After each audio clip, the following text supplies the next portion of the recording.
Hello everyone and welcome to the channel. Please like and subscribe if you'd like to see more. This is the second how to paint video I have ever made, so bear with me. Sometimes my hands get in the way, actually a lot of time, and I just need to figure out how I need to do this. I love this model.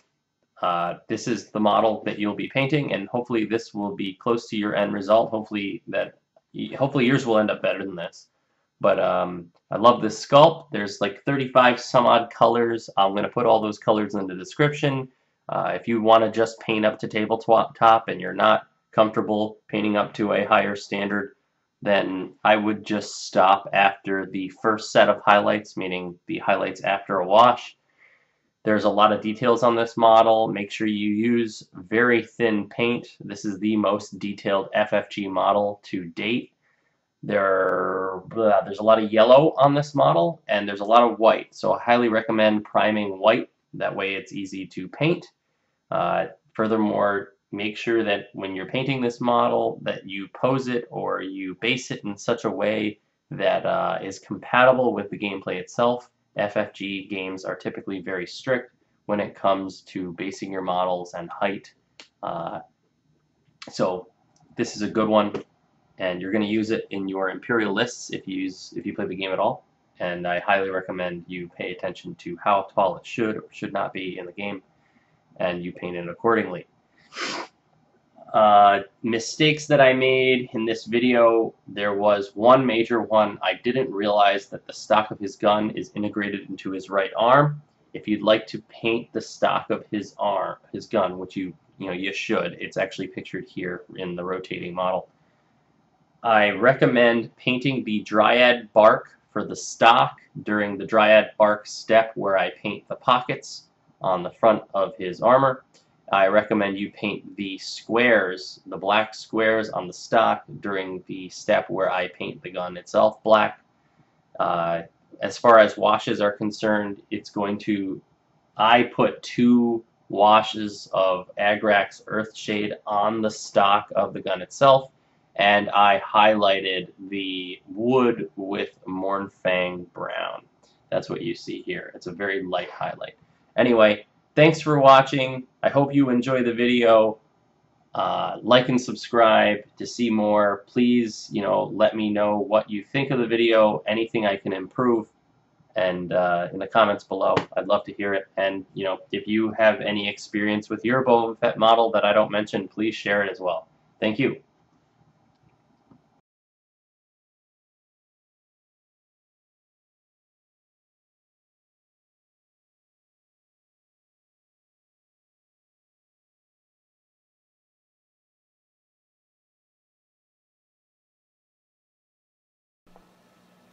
Hey everybody, Josh here. Today we're going to be painting or at least starting painting the new Boba Fett mini from FFG.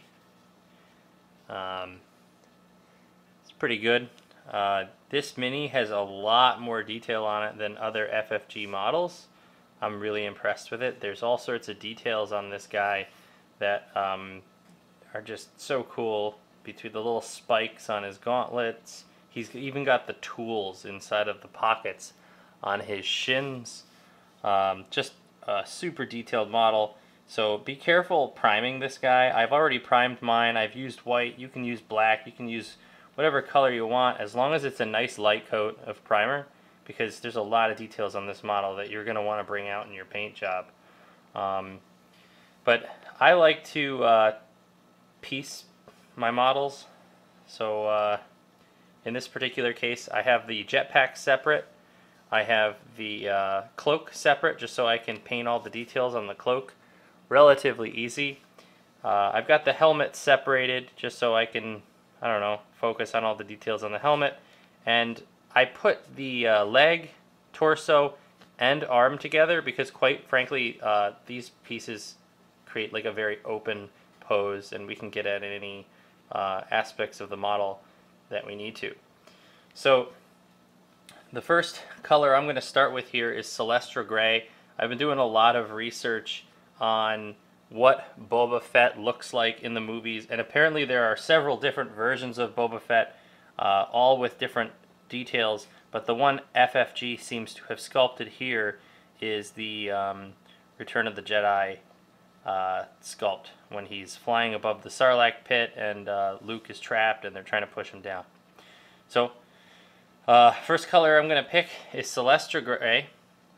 This is going to go on all of the clothing. He's wearing a jumpsuit with armor on top. So I'm going to paint the jumpsuit with Celestra Gray, and then we're going to come back. Alright, so you can see where I painted the Celestra Gray. I mean, he's almost entirely Celestra Gray, and there's so much jumpsuit on this guy. The pockets, underneath the armor, the sleeves. There's a lot to get. So just do some really thin coats so that way you don't get rid of your details. The next thing I'm going to do is the pouches on the belt. I'm going to be using Dryad bark. So, alright, I'll be back when they're done. So as it turns out, the only part of this model that's brown is the patches on the belt. There are some things online that talk about or show a brown belt on his back, but quite frankly that's going to be covered up by the backpack anyway, and I think that the way they modeled this, the part that I painted brown there on the back is going to end up being silver or red. So I'm not going to worry about it, I'm just going to leave it as is, and I'm going to continue painting. The next thing I'm going to paint will be the red, and for the red base color I'm going to be using a color called Khorne Red. It's a nice maroon style red, just like his armor. This is the red. This is where I painted the red. This is in accordance with all the official lore and all sorts of references on the internet.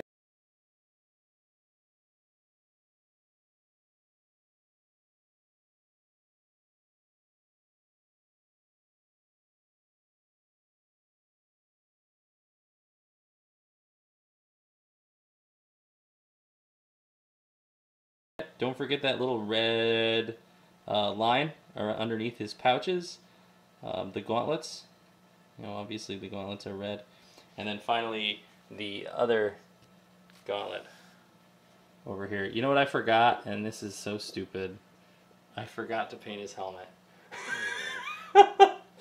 So, you know what? Maybe I'll do his helmet now. But the next color I'm going to do is the green armor. So I'll paint his helmet, and then I'll paint the green on his helmet too. The green armor choice that I'm picking, I'm going to use Waaagh flesh for the green armor. This is just the base coat. I'm going to add some other layers so that it'll bring it closer to the color in the film. So come back when I'm done. Did the red and black on his helmet and the green. And I did the black on his helmet before doing anything else, just because it's way easier to get in those cracks and hit it with the black before getting the red or the green, just because it's a small crack. But you can really see he's starting to look like Boba Fett now with the green. A couple tips here: just make sure you get this green area here, because it's going to show once you put the jetpack on. So really important that you paint the whole back piece green, and go ahead and like put the backpack on and check to make sure there's any like unpainted areas showing before you finish up on your green. But one thing to note, that there's like a metal plate on his butt that is missing in the sculpt, but that's okay. We can deal. He still looks like Boba Fett ultimately. I'm going to paint the jetpack last, so the reds and the yellows and the blues that go on the jetpack, I'm going to do that at the very end, and I'm just going to point out all the base colors that I use. The next color I'm going to paint is yellow, and for that I'm going to use Averland Sunset. I painted the yellow. There's one shoulder pad. And he's got his knee pads, and also the straps on his knee pads are yellow. So that's all the yellow. The next color I'm going to shoot for is this cape. And the color I'm going to use for that, if I can find it. Oh, right here. Death World Forest. Alright. Here's my cape. One thing I didn't paint was this little green part here on the shoulder. I didn't realize that was green. I didn't realize that was part of his armor. So, painted that up. The next thing I'm going to do is paint his shoes with Mechanicus Standard Gray. And I'll probably think about what I'm going to paint the gloves next. Okay, so I painted the boots, Mechanicus Standard Gray. There's going to be a layer of silver that goes around the edges of the bottom of the feet, where the toe spikes are. For the hand, there's actually a two-tone glove, and I'll include a link to a video in the description on the pattern for the glove. So for this hand, it's actually pretty easy because his hand is close-fisted, but you're going to see on this hand, and I'll zoom in. There we go. On this hand, it looks gray on one side, and when I flip it over, it's got like this weird two-tone.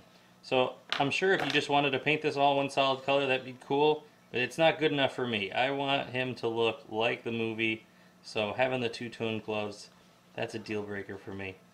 So that's what I'm going for. Alright, next color I'm going to do is, let's see, I think I'm just going to hit Abaddon Black. I know this might not be how this is pronounced, but I'm going to hit his gun with the black and any other areas on the model that are black, and then I'll come back and tell you where I painted them. You can see the gun is black. You've got this little black mark underneath his, I think it's his right arm gauntlet. You've got this little black spot here on the top of his right arm gauntlet. And then on his helmet, obviously you got his visor, which I've already painted, and you've got his rangefinder, which is that antenna looking thing on top of his head. It actually folds down in front of his eyes when he's using it.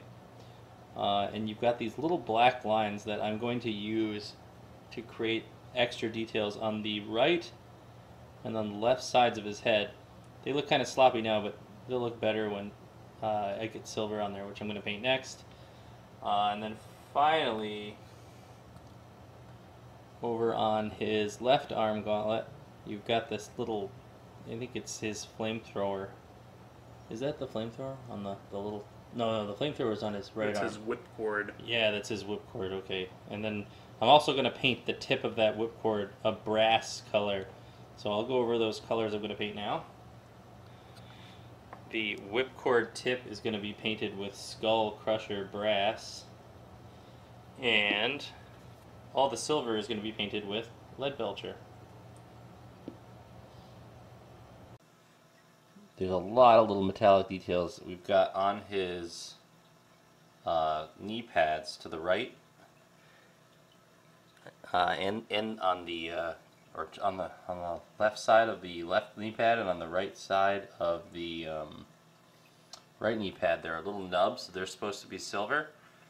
He's got tools in his shin pockets, and so those are supposed to be silver. We've also got his little boot spikes, so those are also supposed to be silver. If we turn this guy around, he's got some buckles here. I don't know if you can see that very well. He's got some buckles on his back that are supposed to be silver. And you've got these little tiny, I don't know what they are, they're like little spikes in the pictures on his right gauntlet, right in the front. And those are supposed to be silver. Aside from that, on his zipcord weapon. He's got a little gold, I don't know, almost like a needle, and then a silver plate just before his left glove. And that is all the silver on his body. We've got his helmet, and on his helmet you can see we've got silver on this side, and I've added those little extra details with the black I put in earlier. And you've got silver on this side. So that should be all the silver we have to paint for, or any metallics that we have to paint in the base coat for Boba Fett. Now I gotta just think of the next color I want to work. I'm gonna shoot for the Wookiee braids on his right arm. I don't know what color I'm going to paint them yet, but I will go over them when I think about it and I figure it out. Alright, so I used a color called metallic brown because these things, they're like not quite gold, they're almost, they're blonde, and they're very shiny in all the toys, the high replica detail toys, and the film references. So he's only got one tassel here, so I kind of did an average of all of the different colored ones. There's a red one, there's a blonde one, there's a almost a golden brown colored one. But I used Abaddon black to do the little tassel tie there. And again, Warcolours metallic brown. I'll have a link to Warcolours in the description. It's a great company. You know, their paints are a really good price, and they have a nice feel to them. I really like them. So the next thing I'm going to do, let's see. I think all the base coats are done on the body, at least. So I'm going to put the body to the side. The head is finished. All the base coats are finished on the head. Even the arm gauntlet's finished. I guess it's finally time to move to the jetpack. So yeah, I'll come back, and as soon as I figure out what color I want to paint next, because you gotta figure out what's most convenient, which colors aren't going to get in the way. There's a lot of colors on this jetpack, and then I'll have a better idea when I look at the references. Most of this jetpack is yellow, or at least the base color is. So the first thing I'm going to do is start off with yellow. I'm going to get it in between all the cracks and on the sides and all around here. I wouldn't be too worried about being messy with the yellow. As long as you're doing a very light coat, it shouldn't be a big deal. This model's definitely easier to paint when primed in white, because yellow is such a pain in the butt to paint. If you can avoid painting these two bars, one right here and one right here, they are actually a white color, so it'll be much easier to bring them up to the correct color if you don't touch them throughout the process.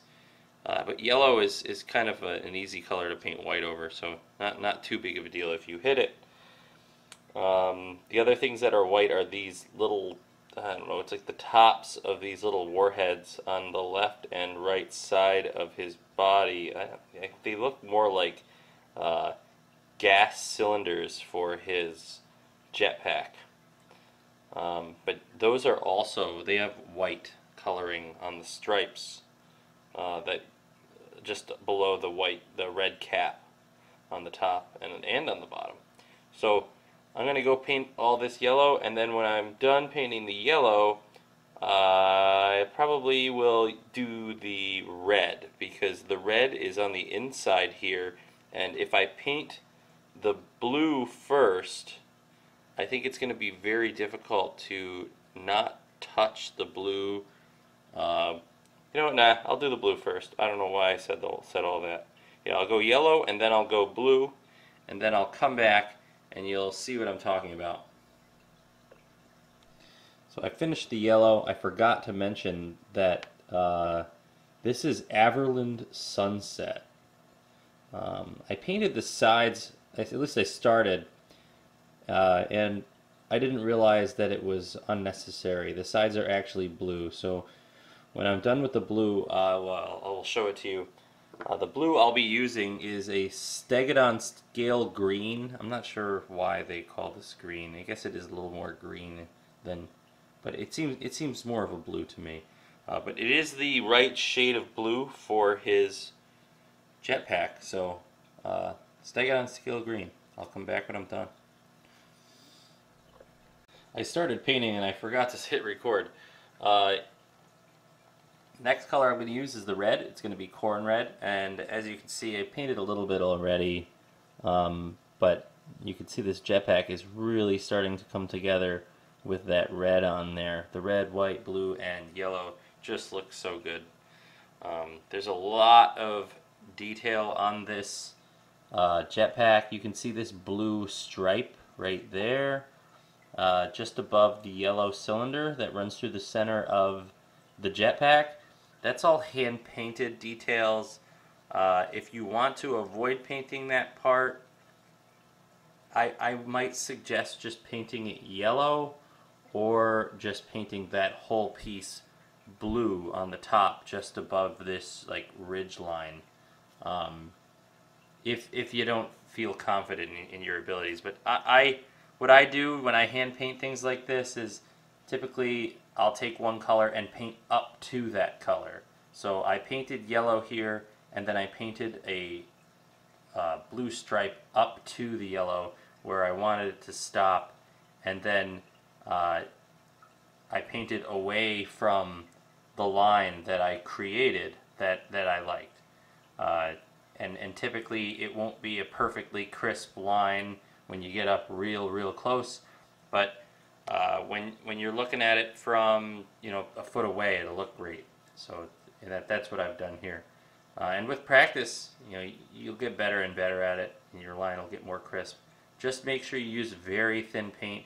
It took me about 2 to 3 layers to achieve this level of, I don't know, blue. Stegadon steel green. I can't think of the word right now. But it took me about 2 to 3 layers to get it to look like this. Again, I think I said it in the beginning, there's a lot of dents and scrapes in this model, and if you paint your paint too thick, then you're going to miss out on a lot of those cool details, especially later when we apply with things like washes. So I'm going to paint all the red, and then I'm going to come back again. There's the red. Looks really good. Also, upon further inspection of videos and reference photos, that blue stripe that I painted right there around the yellow cylinder is actually a black strap.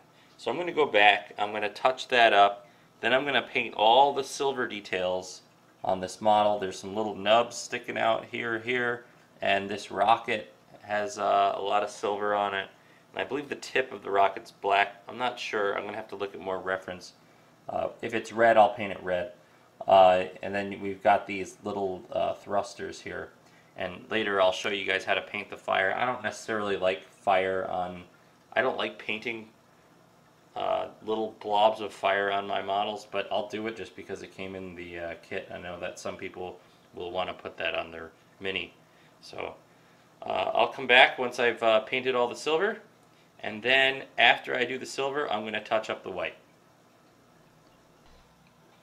Alright, so I'm all done with the details on the jetpack. We've got the silver, you got these little nubs here, they're silver, you got the silver rocket on top. There's some dark black or shaded details in the rocket that we don't need to paint, because quite frankly most of that will be taken care of when we go to highlighting and washes. The next step we're going to do is wash the model, and before you go washing the model, go ahead and overlook your whole model, make sure you didn't miss any details, and touch up anything you think needs to get touched up. For the most part, the wash though is going to cover up any kind, it's almost like putting up molding. I don't know if you've ever done that. in your house. But you paint up to the edge of the wall, and you don't really worry too much about getting that crease between the ceiling and the wall just right, because you're going to cover it up with molding anyway. That's kind of what wash does. It covers up a lot of your mistakes. So I'm going to glue some of these components together, because at this point I think I can. Especially, yeah. You know, I think I'm going to wash the cape first and then glue the arm to the model, because I really want to get the details on the inside of that cape without interfering with the rest of the model. So let's go to washing the cape. Now that all of the base coats are done, I'm actually going to paint on video for the most part.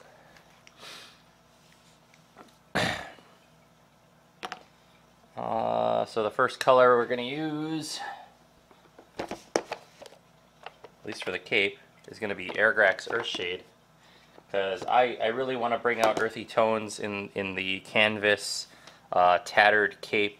For the most part, the rest of the model will be done in Nuln Oil. You can do this in Nuln Oil, it's just going to come out a little bit different, and the tone that I'm going for is definitely going to be better with the Airgrax Earthshade.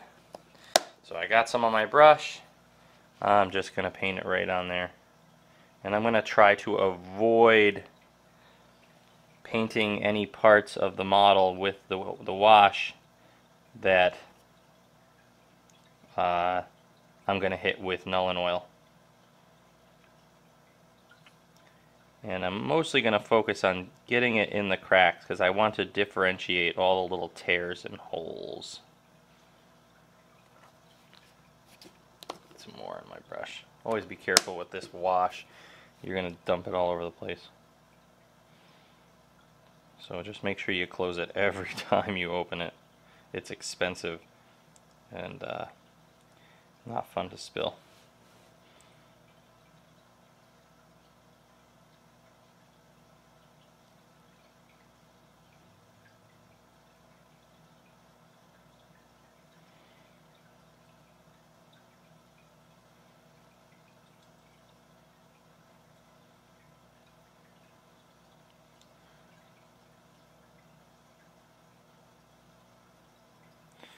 Kind of guide the wash around, make sure it falls into all the places that you want it to fall into, and get a nice even coat across the whole thing. You're going to notice if there's a place that you missed after this stuff is done drying, and it's not going to look right. So you can see I got the whole side washed. And now I'm going to move to the other side of it, get some more on my brush. Not too much, not too little. We're just going to mop it around.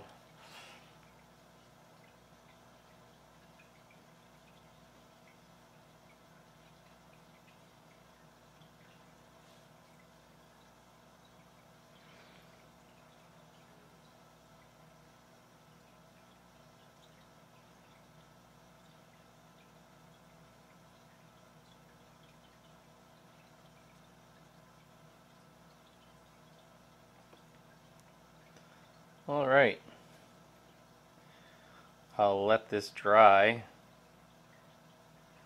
and while that's doing its thing, I'll hit the helmet, because the helmet is, I'll hit the helmet and then I'll hit the backpack, because I'm going to want to glue the arm to the body before I do the rest of it. Alright, so here's the helmet.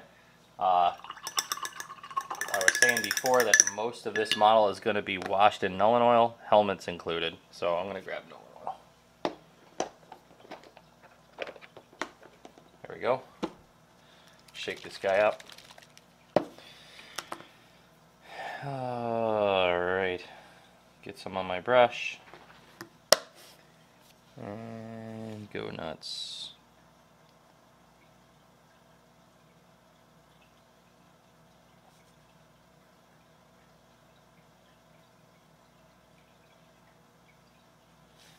This is really going to bring out all the little details all little scraps and nicks and bumps. It'll make it easier to do the details later. Get that classic scratched up Star Wars look.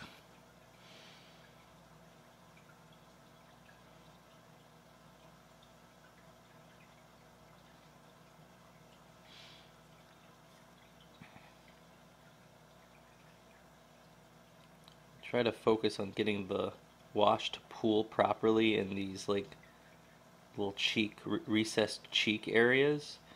A lot of pictures you see of Boba Fett online have like a different color tone for the recessed areas on his cheeks, and that's actually not film accurate. The costume itself just has recessed cheeks just like this model, and the coloring that you get, this like little arches above each cheek, just has to do with the shade, the way the light hits the helmet. So, all right, that's all that. Now let's hit the jetpack. So again, this whole thing is metal. I'm just gonna hit it with Nuln Oil. It's gonna make our whites look real ugly, but we're gonna bring them back up to where we want them later. I highly recommend you focus on individual areas. Try not to get too much in some of these like recesses. You want to still be able to see that you're not going to be able to get your paintbrush in there very easily, and you want to still be able to see that there's yellow in that crack. You don't have to see it all the way to the edge, but I don't know if you can. Maybe I'll zoom in here. There we go. But I'm gonna like take my brush and I'll soak up some of that, so that way we still have a nice gradient, but we can see some yellow in that. That'll help bring out some of those little details. And you might have to go back over it and soak up some of the paint as it like falls down into the recesses of the model. Alright, I'll do the bottom, do the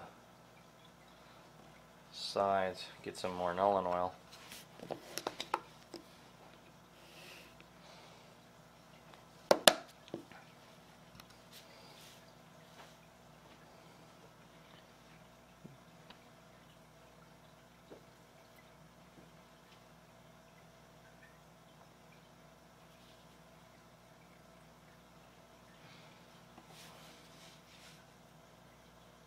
This is what I was talking about, this little rocket on top. When we hit this with Nuln Oil, it's going to bring out a lot of detail. Get more on my brush.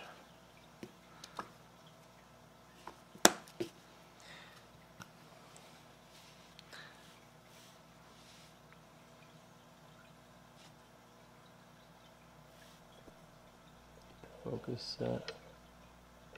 There we go.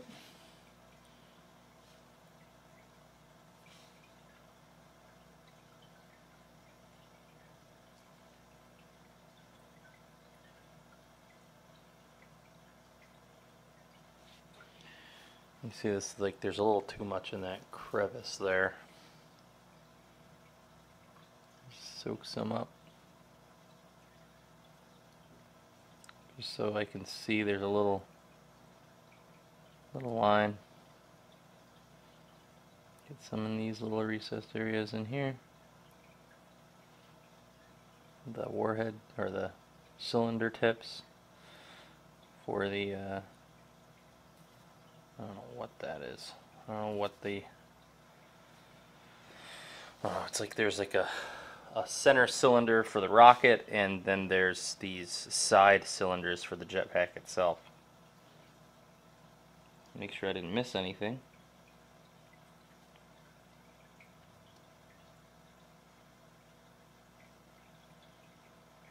I don't think I did. Looks pretty good. Put it up. And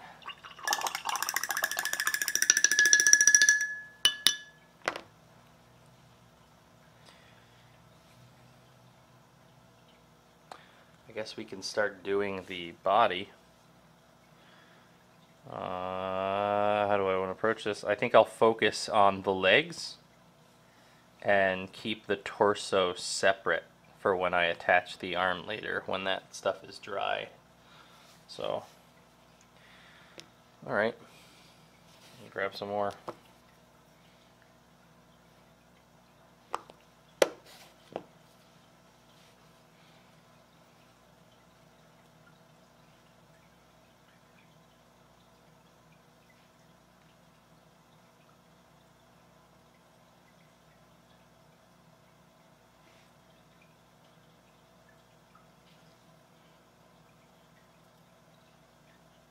Focus on this one section of leg first. Paint right up to the yellow strap. That way I know what I've painted. There's just a lot of surface area on these models, and you don't want to miss anything or else it looks goofy.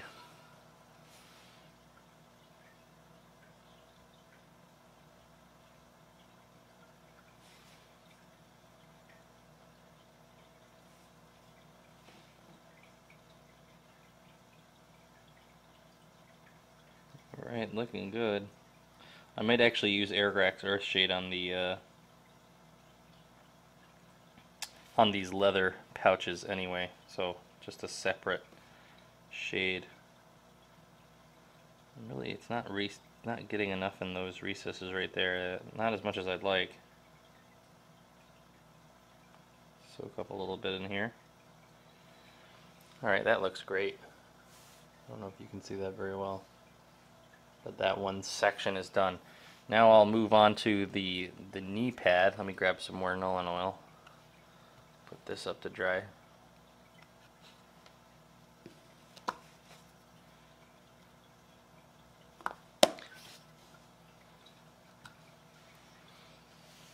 Here we go.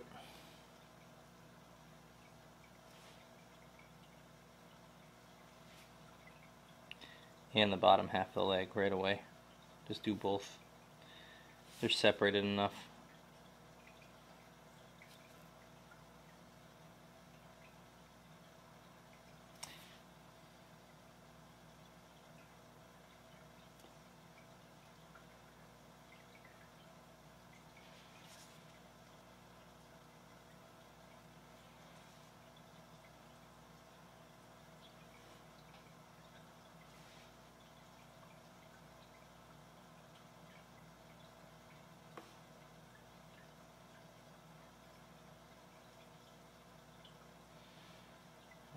Very nice.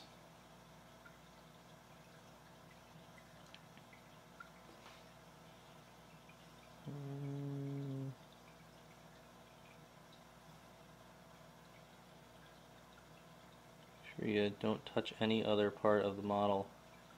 Focus on whatever aspect of the model you're painting and don't touch anything else, because you'll leave like a little driplet or something somewhere and it's just not going to look quite as nice. And then here I go painting another aspect of it. I'm going to go shooting straight for the left leg now.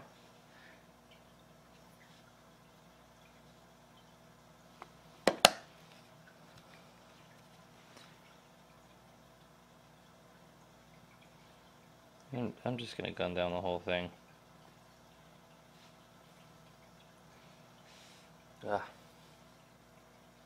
Make sure I'm on camera.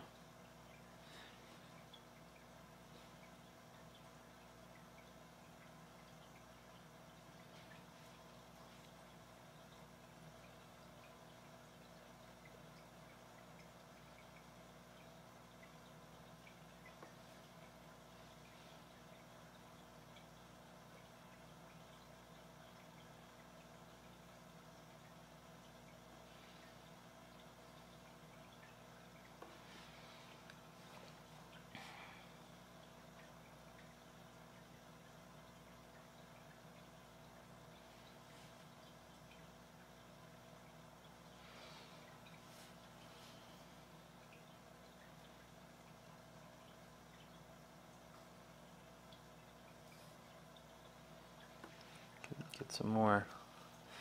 Also, your mistakes with wash are going to be extremely apparent with a brighter color like this Ulthuan or this Celestra gray. So it's imperative that you focus on one section at a time. If you goof up, it's gonna be pretty obvious.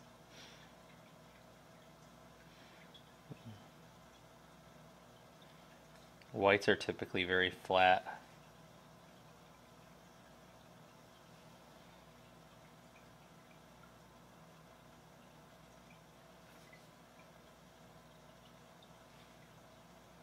I think just that chalky nature of the color white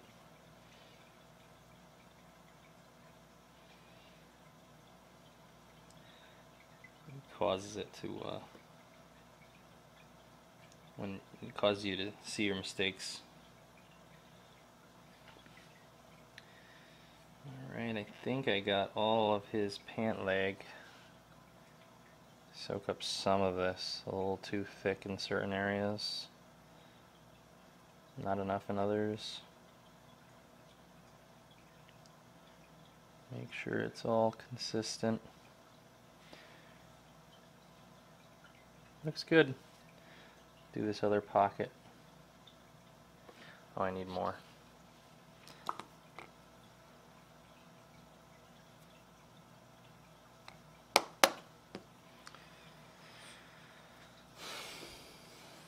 Do that pocket here.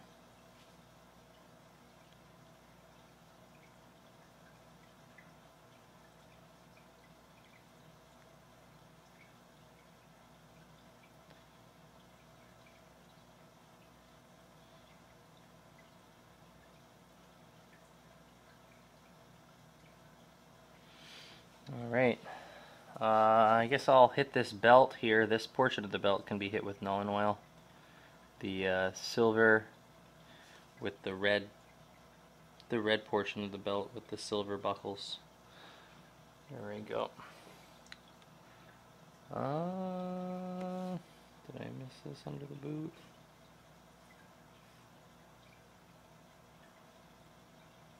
Everything looks pretty consistent. And we're going to come back and touch it up with a bunch of highlights anyway.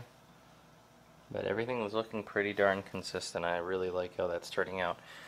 Okay, now I'm going to do the boots.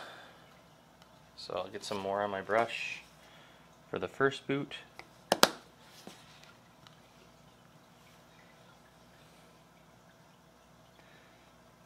I couldn't find any pictures for the bottom of his shoes, but the soles of his shoes were metal.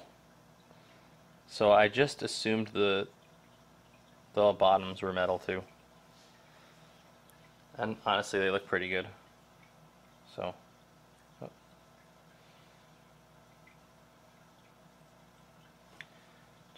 Just look your model over, make sure it's not pooling terribly somewhere where you don't want it to pool. Like right there. I'll soak up some of that. Alright, everything else looks intentional. Get a little more there. And then we'll do the other leg.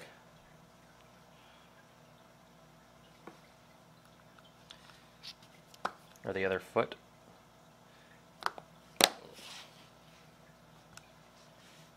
Here we go.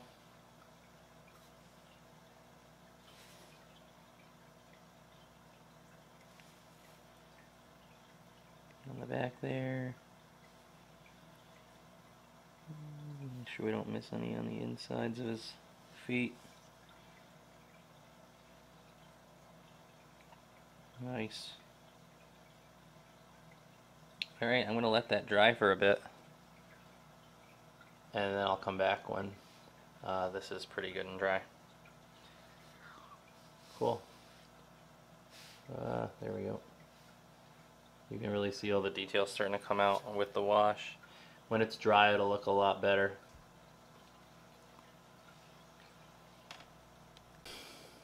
Okay, so now that the cape has been washed, and so has the lower half of his body, I just glued his arm together So when you glue his arm together, don't get impatient, because if you start painting and you get some glue on your brush, it's going to ruin your brush. You're going to glue your bristles together and you're never going to be able to fix that. It's very annoying when that happens. We all learn it once in a while, but hopefully you're watching this video and you never have to run into that scenario ever. So glue it together and give it a minute. Let it dry. Once it's dry, I'll apply another layer of wash. It should only take about 30 seconds. I'm going to start applying Nuln oil to the chest of the character here. So we're just going to go nice even coats, just like before, focusing exclusively on the chest area. Try not to get too much on there, so that way the cracks on the inside don't fill. That way you get a nice differentiation between colors on the chest plate.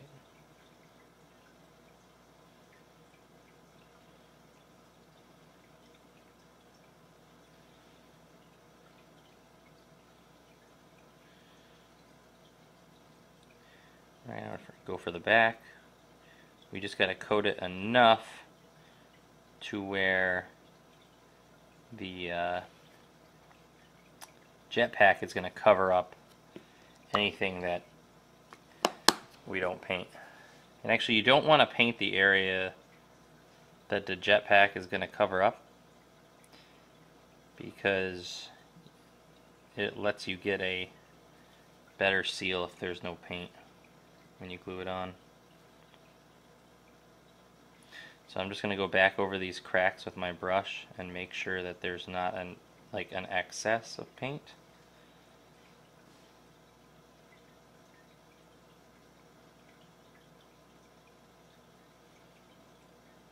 Not touching the yellow yet.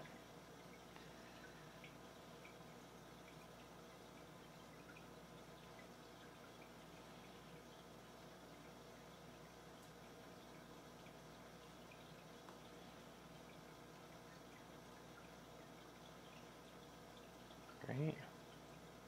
Make sure I didn't miss any areas that you were going to see. Looks like I missed an area there under his armpit. Looks like I get under his armpit there. And I'll just touch it up. Alright, excellent. So there we go. We got his chest done. I'll wave my brush through there one more time. Try to collect any excess paint.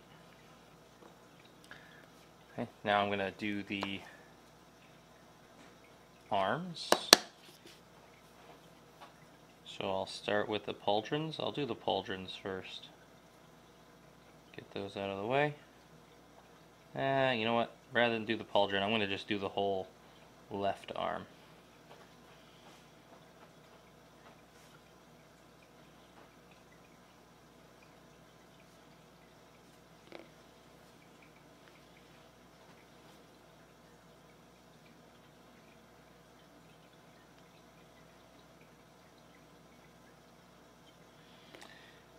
So there's that portion of the arm.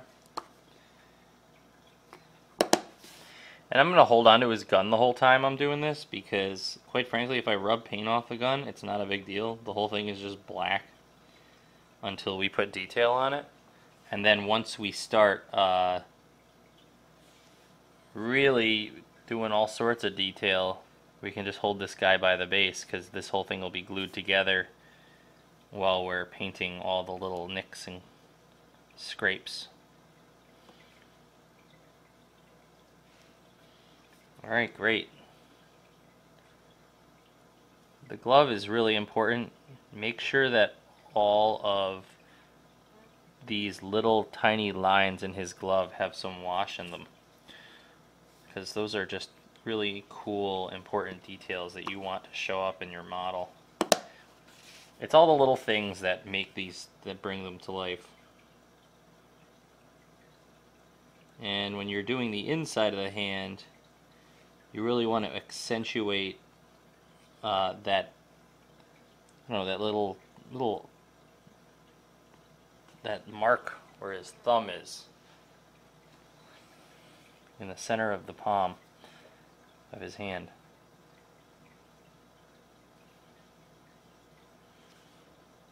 So yeah, make sure you have those little stripes on his gloves and that little mark in the palm of the center of his palm. Pretty good. Looks good to me.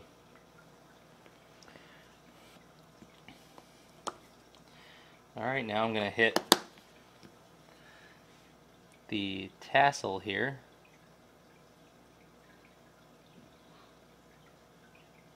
And the canvas jumpsuit.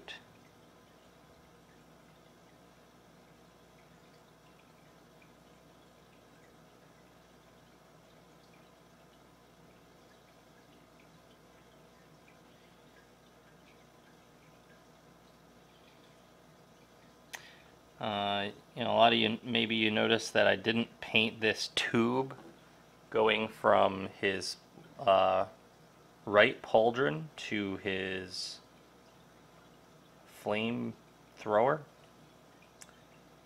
And the reason I didn't do that is because I'll just highlight that a different color to accentuate it.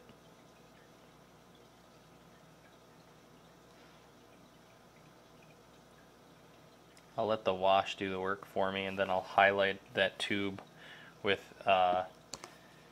maybe a tan color. So that's what I saw in the... I'm just going to grab him by the cape here, being careful not to touch anything that's been washed or that's still wet and washed, because if you touch something that's washed and wet, you are going to end up in a situation where it's going to look like, I don't know, it's like whenever you touch wash, it gets sticky after a while, and you end up with a big ass fingerprint if you touch it, and it looks awful.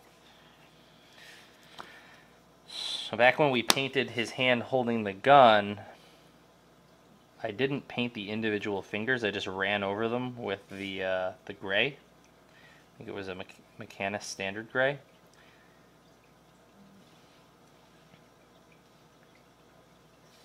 So this time when we go over it with the wash, you want to make sure you get wash in each recess, so that way each finger is, I think that really brings out the detail in each individual finger.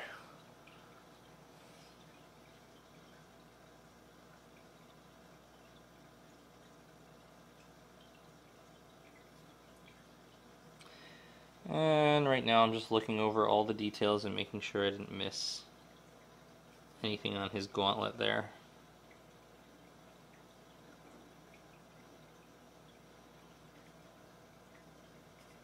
It looks good. Okay, I'm just going to let him dry. And then once he's dry, I'll glue them all together and attach them to the base, and then I'll start painting all the little, I'll actually do like a highlight layer first, and then after the highlight layer we'll take a look at adding those classic Star Wars scratches and dents on his suit. Alright. Okay, so I've glued Boba Fett together for the most part. Now we're going to start working on raising up the highlighted areas and increasing contrast between the recessed areas and the raised areas by just painting over them, in some cases with the same color, and in other cases you'll see with different colors to imply that they are made with a different texture, for example. So the first color I'm going to use, I think that I'm going to use, I'll probably go back to Celestra Gray on the jumpsuit and just highlight all the folds of cloth all over the model. So let's start by doing that. And just take him off this base here. And I've only mildly super glued this to the model, so I'm just going to pop it back off.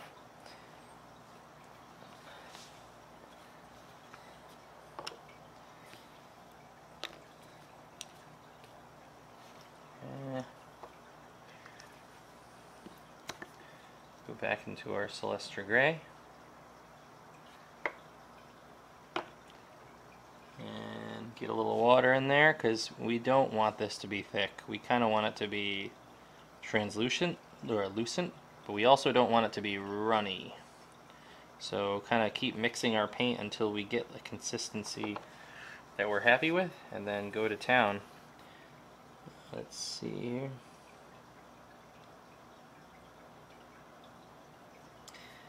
And mostly what I'm looking to do is just retain all the folds in the cloth. There's this kind of ridge here. And I'm going to work on his pockets first. And then his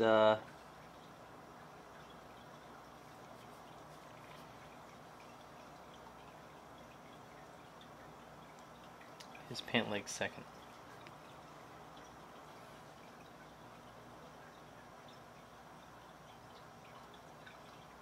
Alright, perfect. So, hope you can see that pocket is standing out quite a bit now. Some more paint on my brush.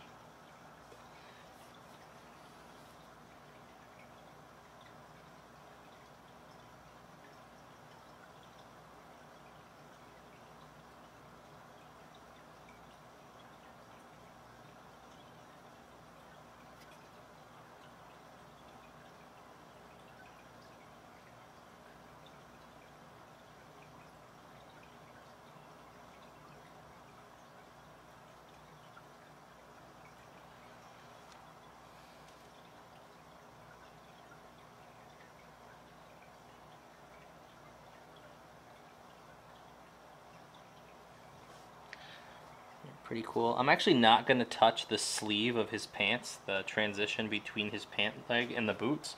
I'm going to use a different highlight for that, because in all of the theater, the film stills, that's almost like a cream color. So I'm going to leave that alone, and I'm just going to work on all of the jumpsuit, aside from those parts that are more of a cream color than a light gray, like the rest of the suit itself.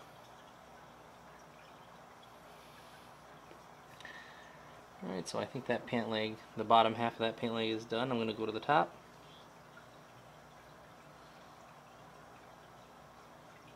Just brightening that up.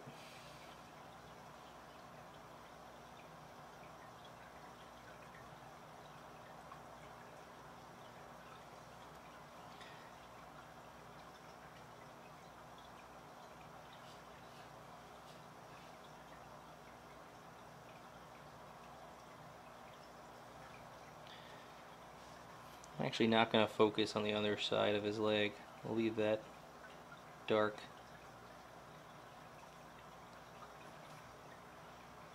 So hopefully you can see the difference between this leg and that one.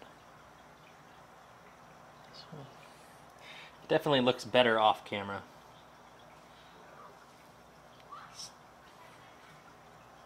Alright, I'm going to keep doing this, and then I'll show you what the end result is. So I highlighted all of the canvas jumpsuit, and you can see hopefully that it's much brighter now. And the next color I'm going to do is going to be this Ulthuan gray, and I'm going to do Ulthuan gray on his gloves, because his gloves are a much brighter white. I actually might go to Karak, and that's a really bright white. But in addition to that, I'm going to do Ushabti bone on the pant sleeves, as well as the cable that runs between his flamethrower and his shoulder up into the backpack. So, grab my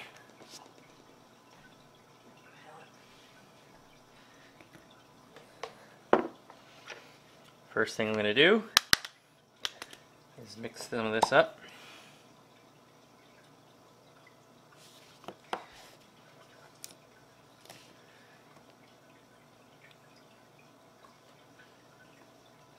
Get a little water in there.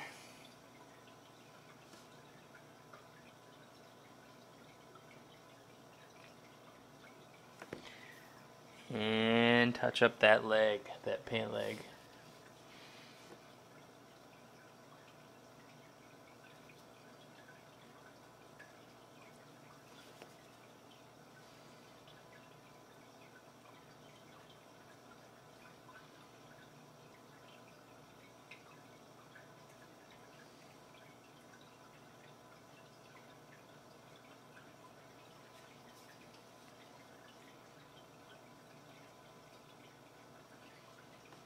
Alright, perfect. And then the second one.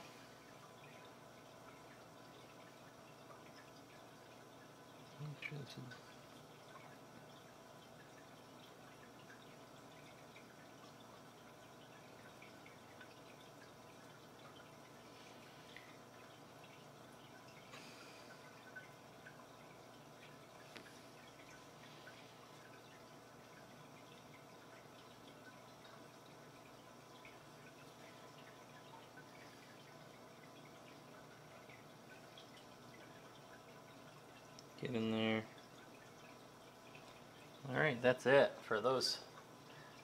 So then I'll hit the this tube just to bring it out a bit.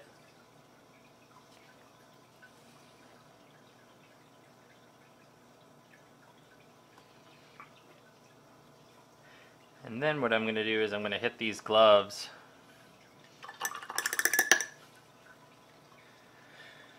with Ulthuan Gray, which is a very bright, almost white gray.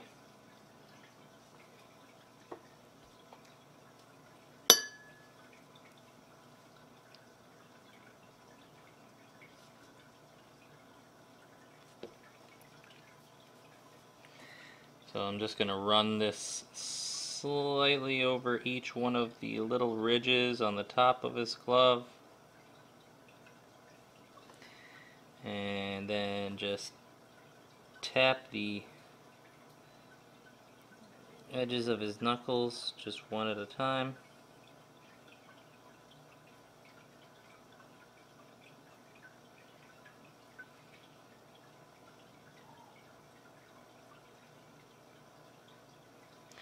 Tap the edge of his finger there.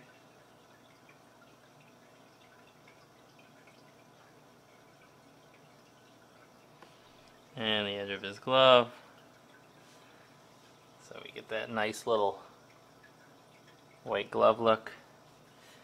And I'm going to do the same thing for the other hand. Boom. Boom. Boom. Touch, touch, touch, and across the thumb. And then that should make his hand look really cool. Alright, look for any other areas where I need this gray, Ulthuan Gray. And I don't think so. So the next color I'm going to do, I'm going to touch up these gauntlets. I'm going to hit them with another coat of Khorne Red. And it's just going to increase the brightness of those gauntlets. I'm also going to hit any red surface with this same color. So water this down real good. Make sure it's not runny. And I'm just going to touch all the flat surfaces.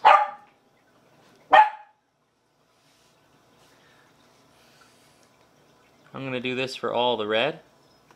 And then when I'm finished, I'll show you how it looks. Okay, so I have added the red, and I actually don't think it's bright enough. I want it to be a little bit brighter, so I might add a second highlight, but not quite yet. I'm going to highlight the yellow. I'm going to bring it up again with Averland Sunset, so that way there's not all this like blotchiness. I kind of want it to be a flat tone, so that when I do the distressing later, it'll look really cool. So, alright, I'm going to do that, and then I'm going to come back. I went ahead and I went over the green again with the Waaagh flesh, and now I'm going to take that Death World Forest and I'm going to re-highlight all the highest raised areas. And then after that, I'm going to take, I'll do a Stormvermin Fur on the insides of his gloves, as well as his boots.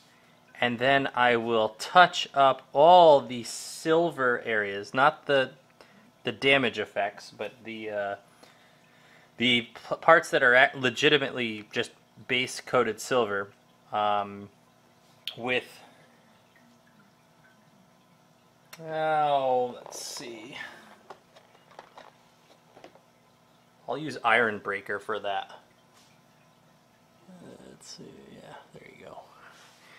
I'll use Ironbreaker on that, and also I'll go back over the blue parts on the rocket with Stegadon Scale Green. So when I'm all done with those, I'll show off the model again, and then I'm still trying to figure out what I want to do for the leather pouches on the front. So, alright, I'll be back. Okay, I finally glued this thing together, and it's looking really good at this point. Just a couple pointers. Don't forget to put the silver tips on his knee pads. He's got his tools in the pocket on his shins. We've got the silver toe spikes. These little needles sticking out where his flamethrower gauntlet is. Those are silver. Don't forget the rocket thrusters, as well as the rocket that sits on top of his back. And then this little silver plate on his left gauntlet. Aside from that, we've got the side panels on his head. So we got the one here, as well as the rangefinder on the right side of his head. So I think that's all of the silver. I've glued the model together at this point. I did the blue. The next thing I'm going to do is the Ulthuan gray. I'm going to throw Ulthuan gray on the white parts of the jetpack. Then I'm going to touch up the black and add some, I think at that point, oh yeah, I got to touch up the black. I got to touch up this Wookiee braid, and then I have to touch up the these pouches here. They look like this color on the in the film, so I don't know what I want to do. I think I'm going to just add some extra details to bring them out on the miniature, and then after all that's finished, we'll move to weathering the model, and that's the fun part. That's when this thing will really start to look like Boba Fett. So next thing I'm going to do is I'm going to touch up this black on the gun, because I've been holding it the whole time and the paint's rubbing off.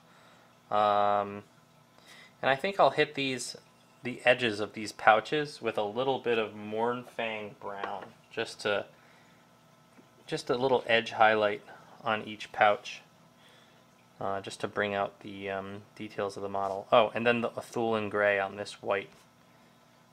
So I'll come back when that's done, and I'll show you what it looks like. I figured out what I wanted to do with the belt here. I'm going to hit it. I hit it with an edge highlight of Mournfang brown, and it made a huge difference. So I'm going to hit it with a further slight edge highlight of Skrag brown, but I'm only going to hit the top edges. That way, and maybe a little bit on the sides of each pouch. That way it just brings them out that much more, and it's just one more detail that you'll notice when you're looking at the model. I'm going to start edge highlighting this whole thing, and I don't know if you'll see it on YouTube, but you'll at the very least see it at the end of the video and how much of a big difference it makes. At this point, if you want to stop, painting your model, you'll have a really high quality tabletop mini. You can skip to the part where I weather the model with all the metallic weathering, and he'll look great.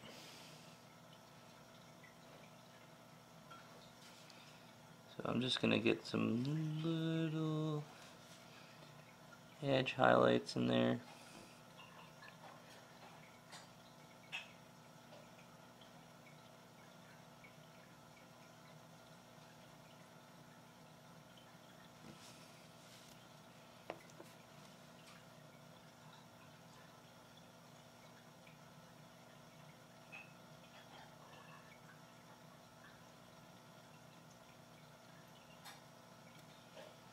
Alright, perfect. That's exactly what I'm looking for.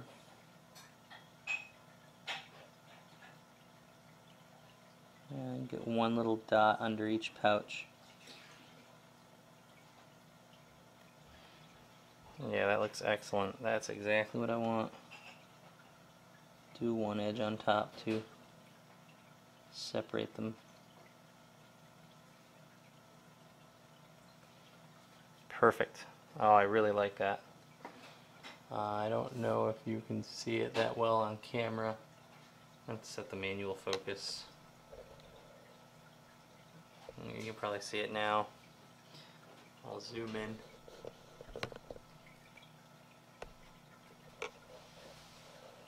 You can see those little pouches and you can see all the little highlights. That looks excellent. Alright, the next thing I'm going to do is I'm going to edge highlight the green armor. I'm just going to use a slightly different color green. I'm going to take a look at all the greens I have and then pick one and then come back. I'm going to use Warpstone Glow to just edge highlight all of the green plates and the armor. It looks super bright, but when I'm done, you're going to see that it's not so bad. Just don't go nuts, literally just touching the edge. So I'm going to go just a little bit there, a little bit down here. And the whole point of this is just to accentuate little details here and there. The dents where the dents in his armor actually have a slight tint of a brighter green in the movie photographs, and I want to capture that.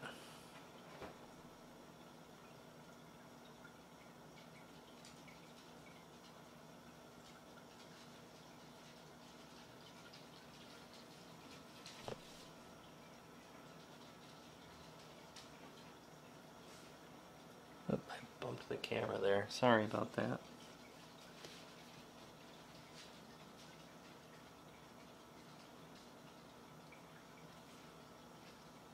Yeah, if you get it a little too thick, just wipe it off with your finger.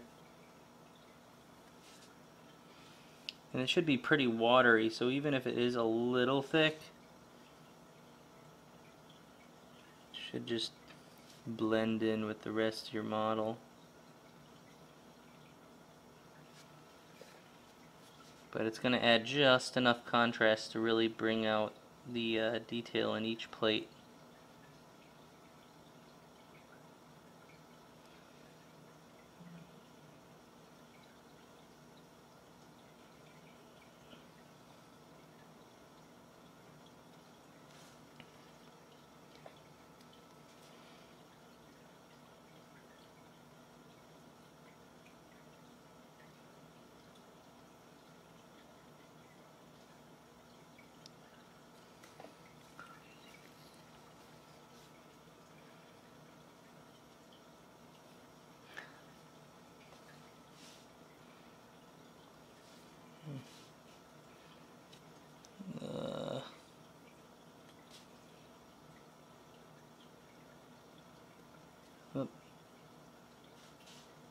A little too much there.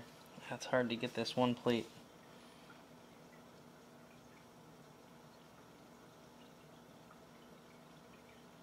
That's good.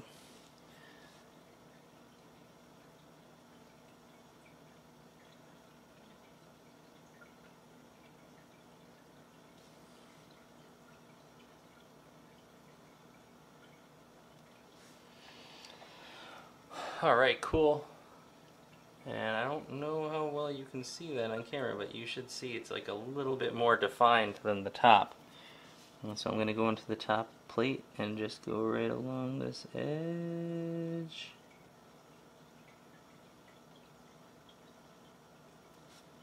And done. And I'm going to try to get his pelvic plate.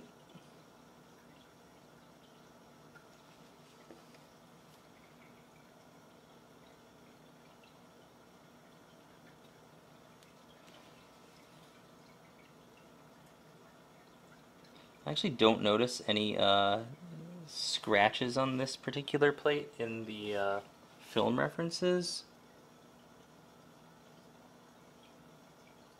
So this one is particularly important to bring up a notch. So I'm going to hit this bottom edge with a little bit of highlight.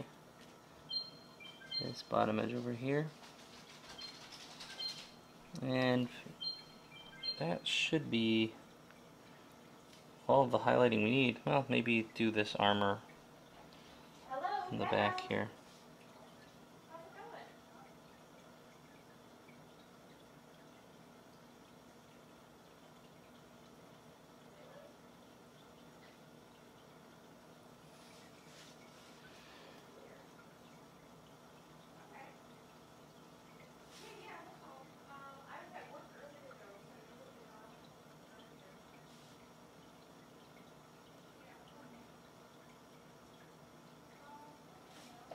Put a little few dots in there. Bring out some of that. Alright, cool. That looks great. I really like how that looks. Alright, now I'm going to go and take Ulthuan Gray and just touch areas of the clothing. And the next step, actually I forgot to highlight some of the silver in the back here, but I think it's going to be super difficult because it's just these very thin lines. And if I want to retain that that level of depth, so you have almost a grill on the back of his head, I'm going to have to dry brush silver. Luckily, this back two plates are actually a different color green from the rest of his helmet. So I'm actually going to use this Warpstone glow on the back of his helmet. So the first thing I'm going to do is I'm going to dry brush.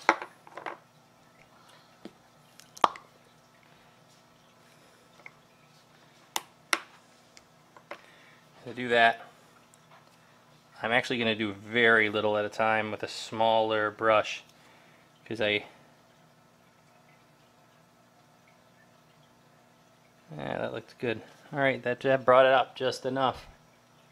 I don't know if you could see that on video, but it looks really good. I'm actually very happy with that.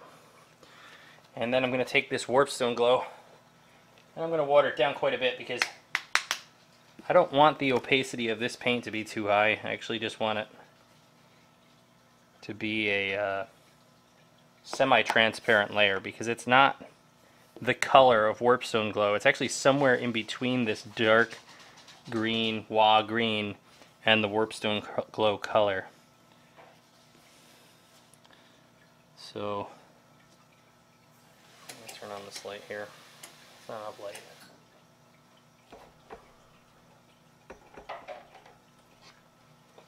That's better. So I'm going to start hitting this thing.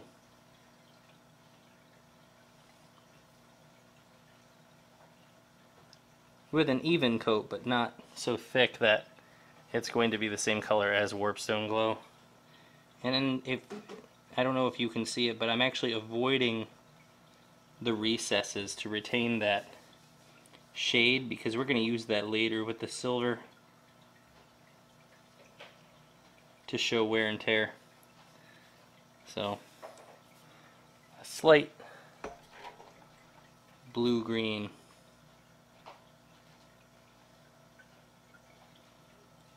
Awesome, actually it looks really good. I don't know if you can see the difference there, but that's how he is in the film. Alright. Now I'm going to take the Ulthuan Gray, and again I'm going to water this down like crazy.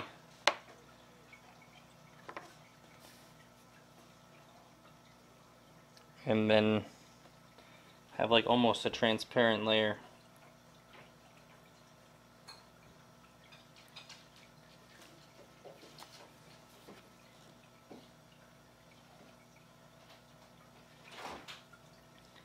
But I'm just going to touch the edges and whatever area I want to draw interest to.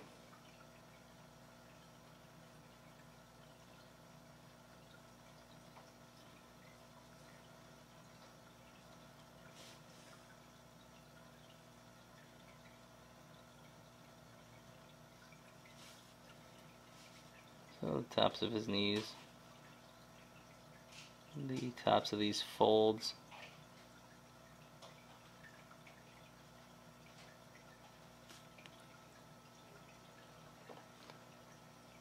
And you might see the contrast on camera. It looks really good in person. And this crease, I really want to bring out this like crease in his pants. I'm going to put all sorts of little marks at the highlight of at the height of each fold.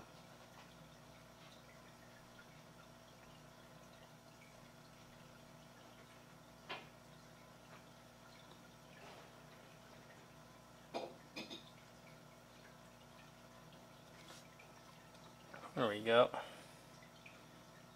And just gonna highlight each pocket.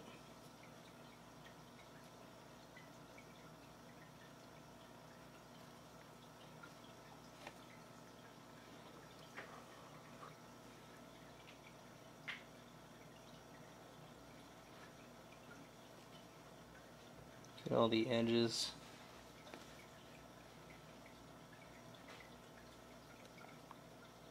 Get some more paint.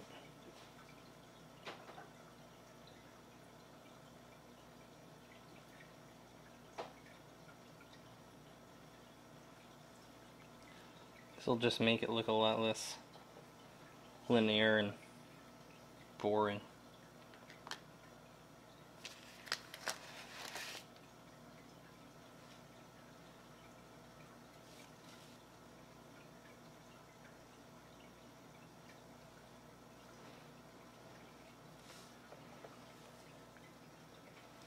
Just looks like a really smooth transition. I love it.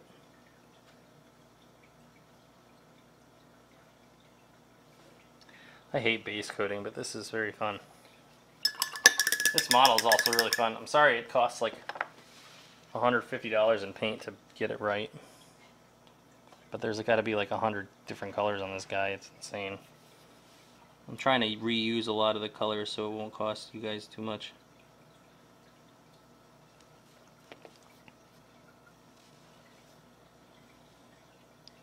I'm just going to get these folds in here.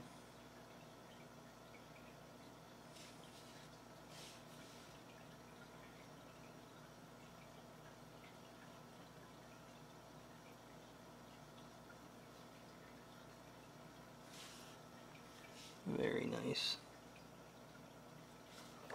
Alright, great. That looks so good. I don't know if you guys can see that.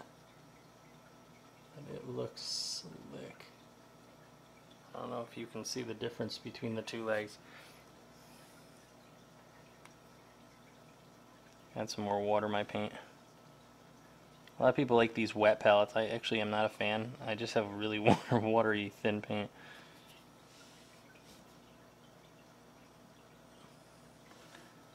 Another line there.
And just bringing out all these edges.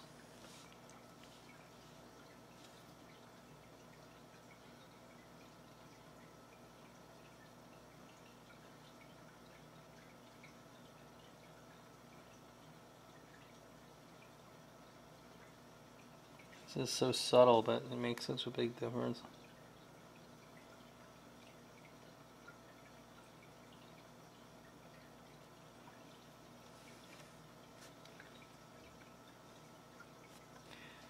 Looks so good.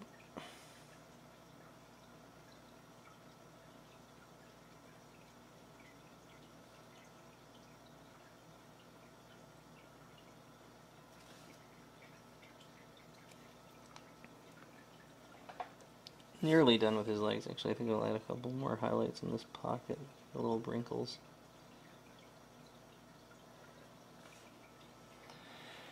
There we go. Some more paint on my brush.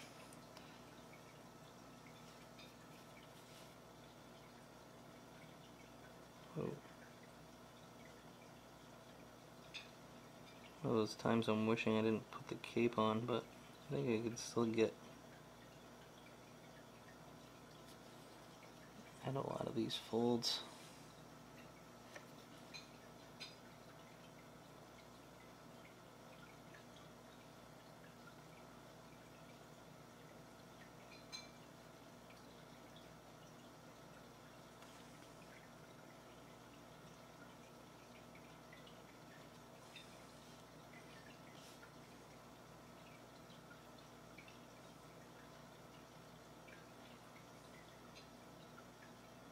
And the whole goal here is just to highlight all these details in the sculpt. Show whoever's looking at it that they exist.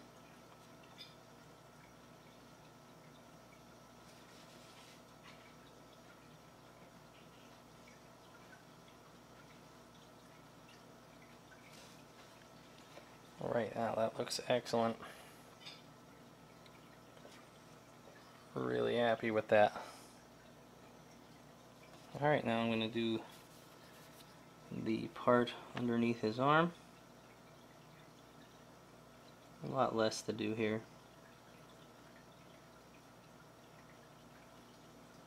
And this part.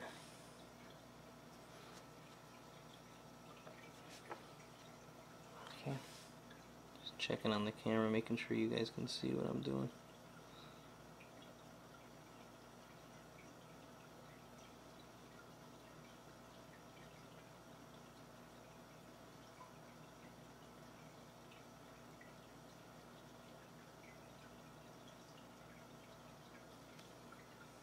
Awesome. And now we're going to move to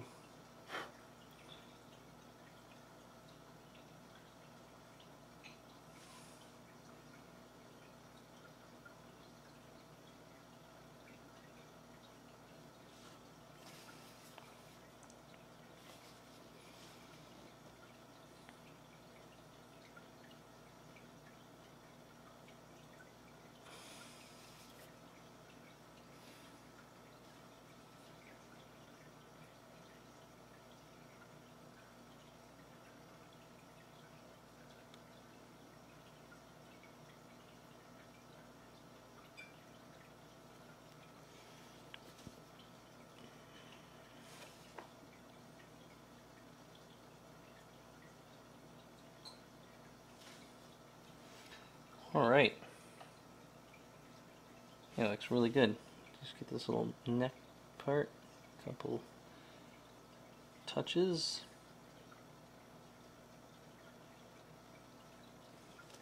That looks slick. Now that's going to be the extent of the clothing. That's all we have to do. I don't think I need to do anything more.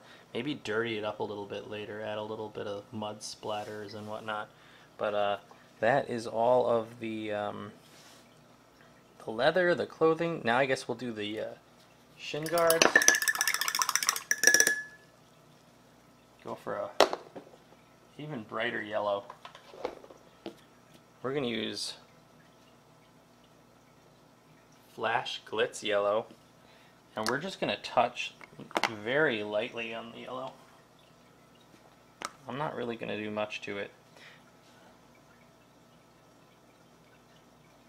Again, we're going to water it down really quite a bit so the opacity is down. These straps actually are a bright yellow, so we're going to change those to a much brighter yellow.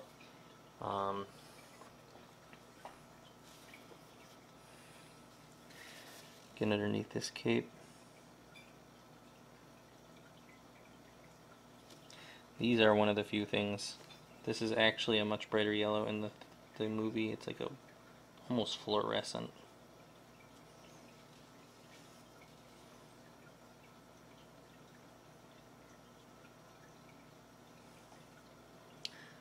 That looks great. Perfection.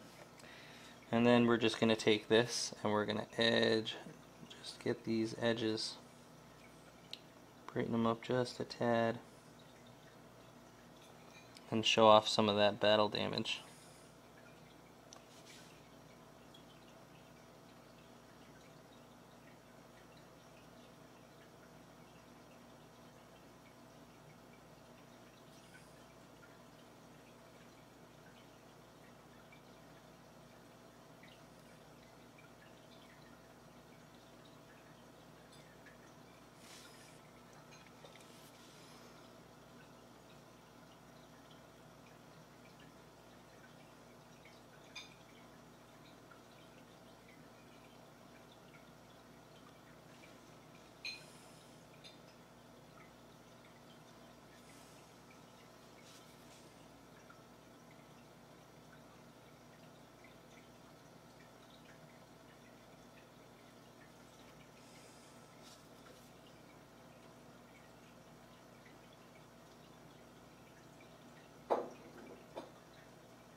One knee pad done.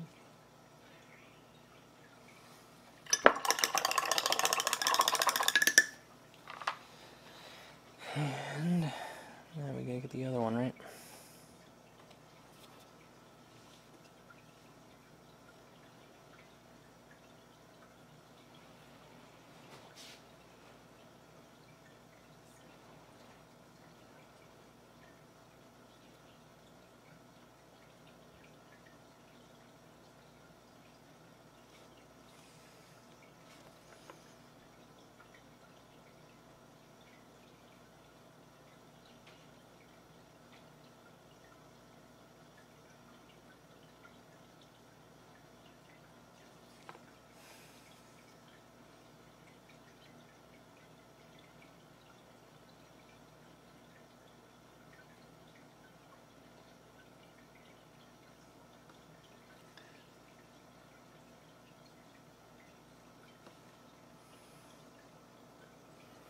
That looks pretty good.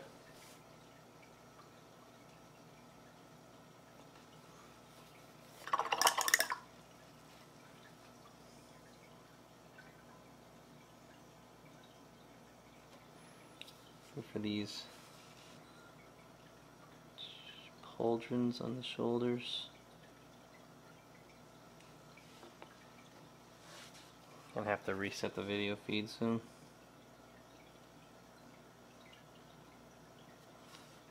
There's one. And then look at the other one.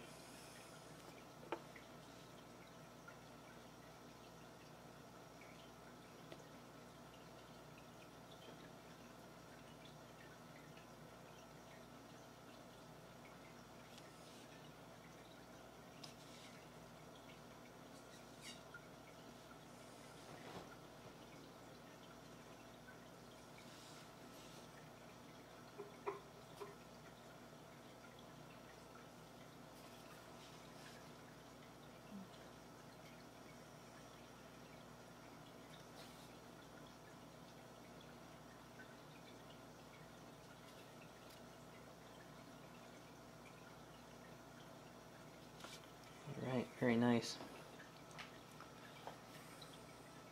Alright, I'm going to reset the video feed, and then I'm going to do the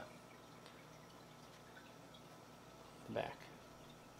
I'm going to start painting the yellow on the, just doing the edge highlighting on the jetpack. This part shouldn't be too difficult. Just want to catch those edges with just a little bit of paint, not too much.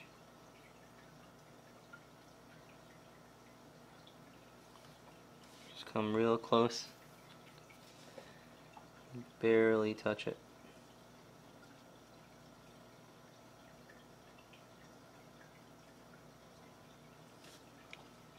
Just like that.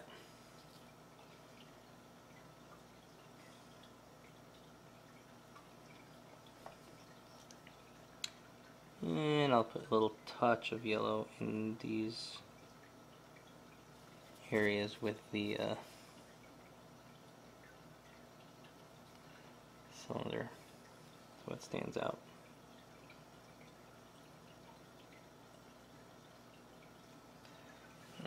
I didn't like that one.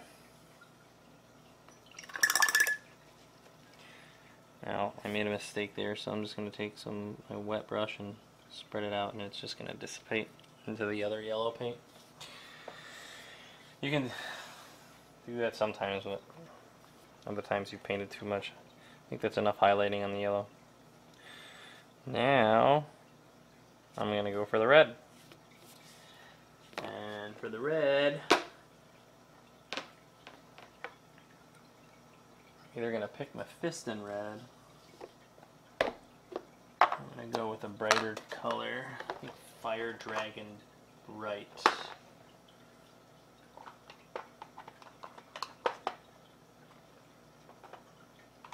If I can find it right.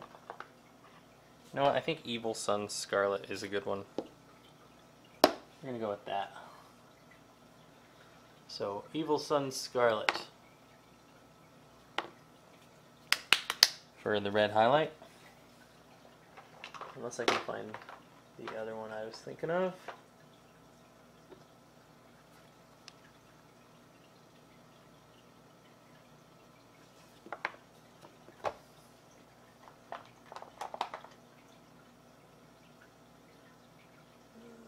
Nope, that's the one.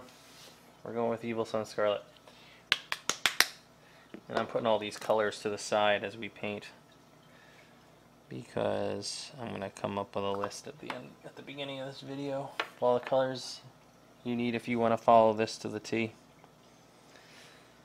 And Evil Sunz Scarlet looks like this. It's a really bright red, so we're going to just barely touch the model with it. It's that color, that orangey color. And if I don't like it, I can always touch it up with another color.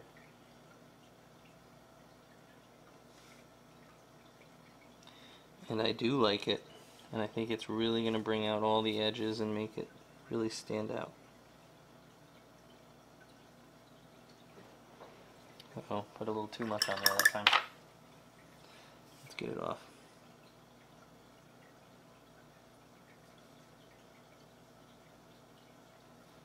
Nothing a little water won't fix. Now let's dry it up.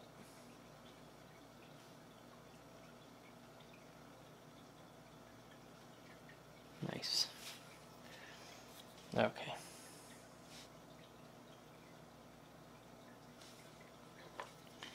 Got to make sure the paint on the brush is nice and thin, and that it's not runny.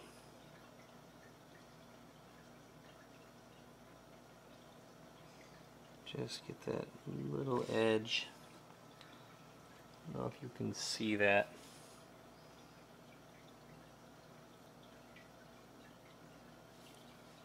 I'm not going to paint the bottom edge, I'm just going to paint the tops.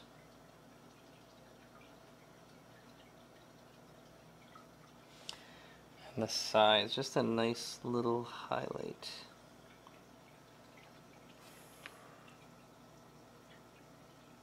That looks awesome.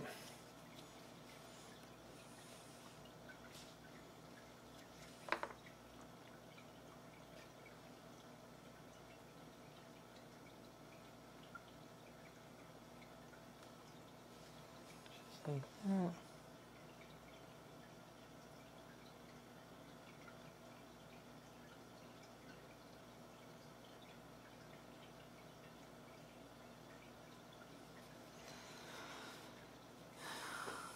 Little lines just above the shadows.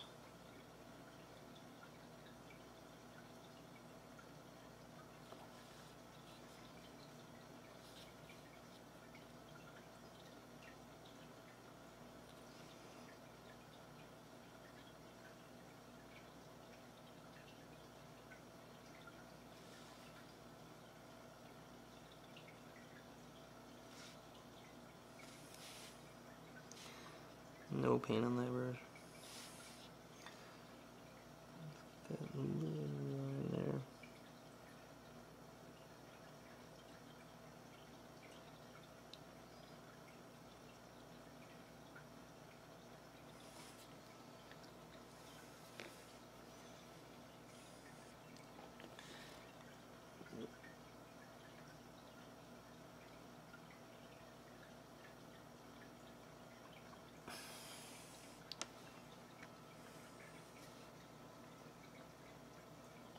Looks so good.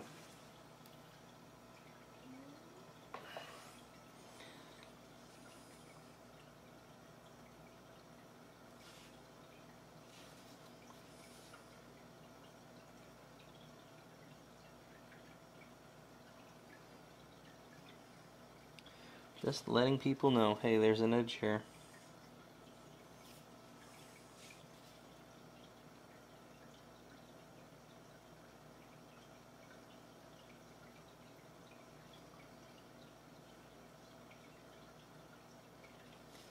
Awesome.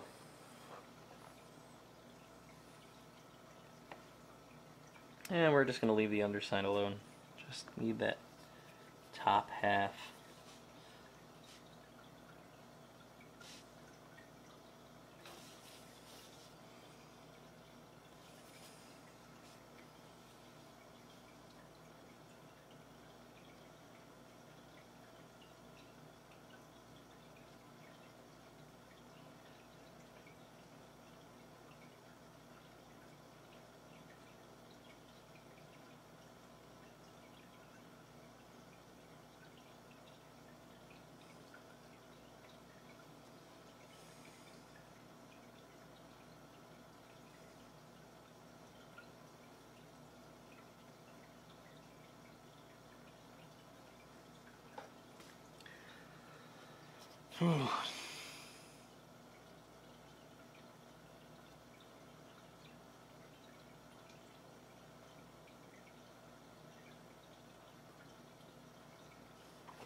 Alright, I think that's pretty good for that gauntlet.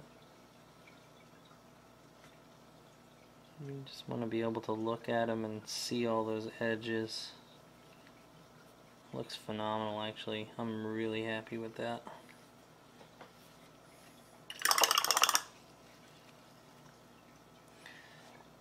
Alright, let's do the tricky part. Helmet. Some more paint on the brush.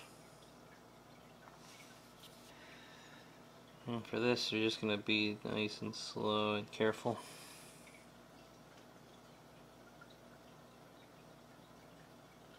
Get most of the paint off your brush and let the edge of the top do most of the work for you.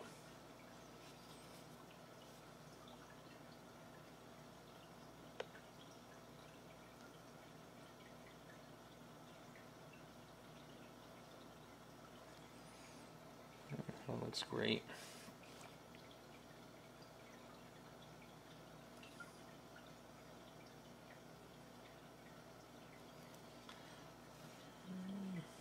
wipe off a little bit. Should stay on the edge.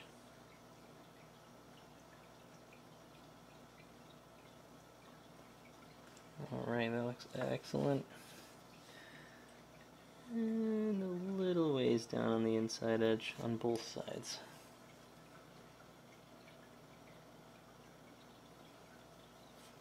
That looks so sweet. Alright.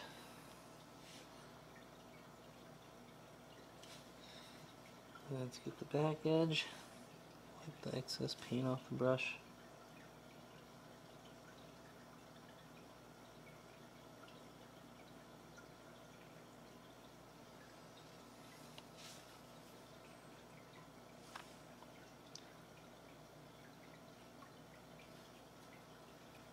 And that's good.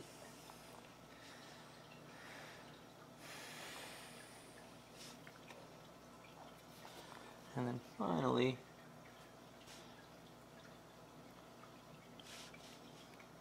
we're going to do all of the backpack edges.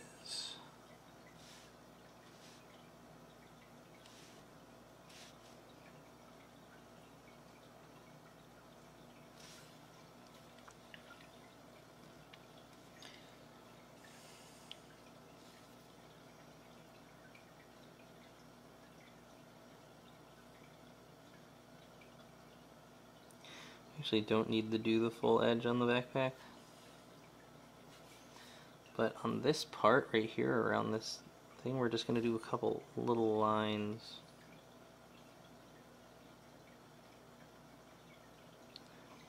Because in the movie this is almost a grill.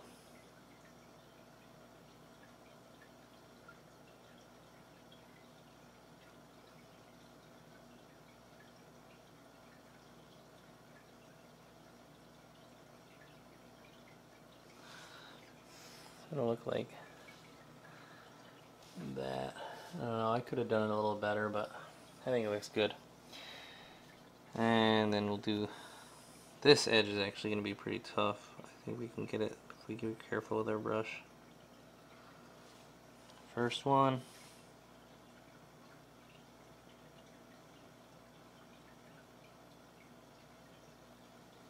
Second one.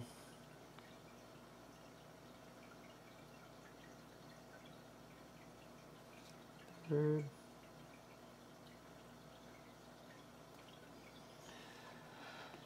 Fourth. And then we got underneath, we got these little rocket caps. I'm just going to give it a little touch around the, right there.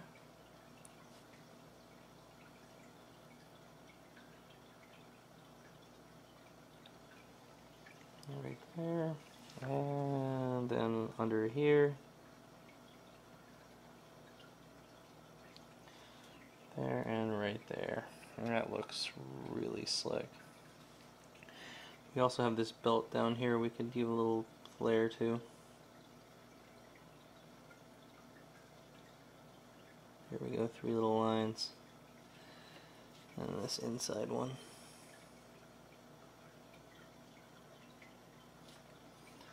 Wow, that looks really sweet. Alright. The red's done. Green's done.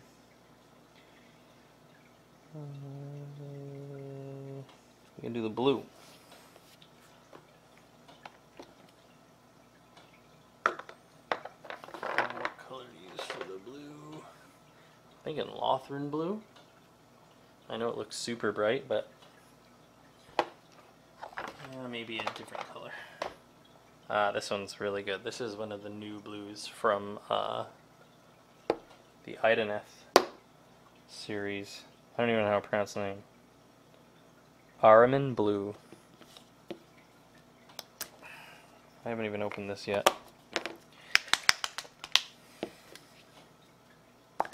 But it's a really pretty color.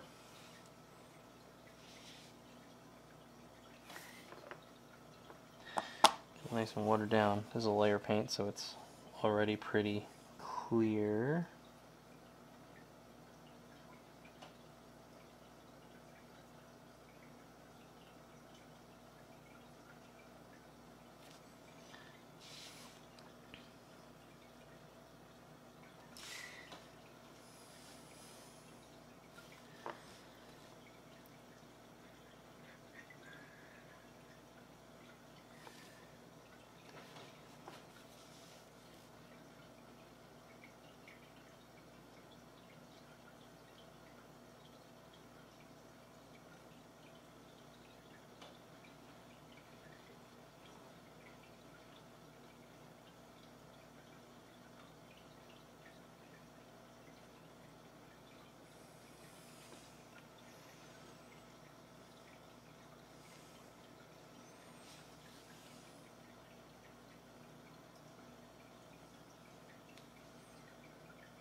You want to have separate lines in between all the scrapes and scratches.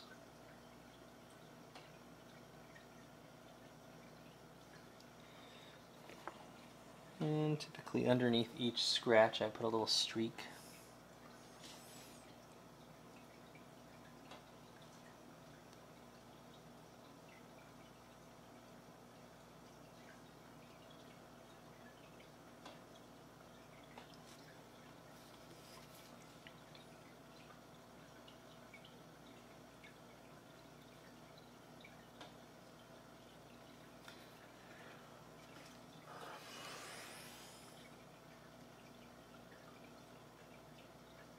The little corners so they stand out.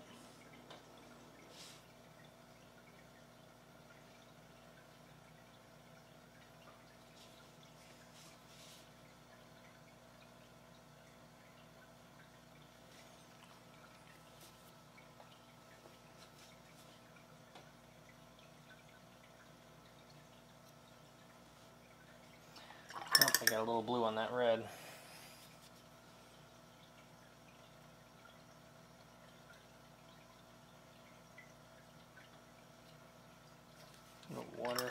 Water that blue right out of there. Some more paint on my brush. Go back.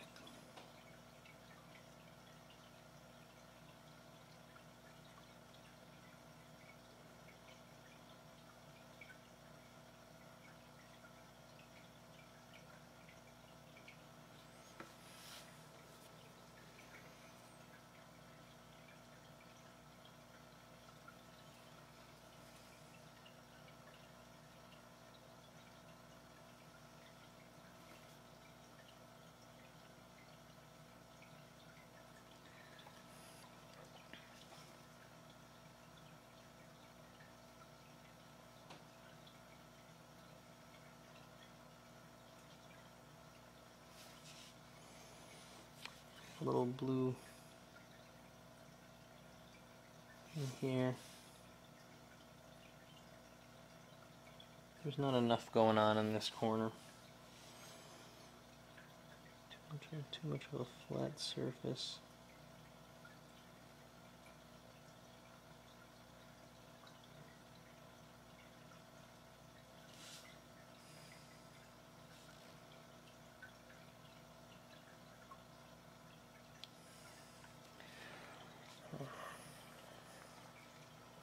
Alright, and the blue's all done.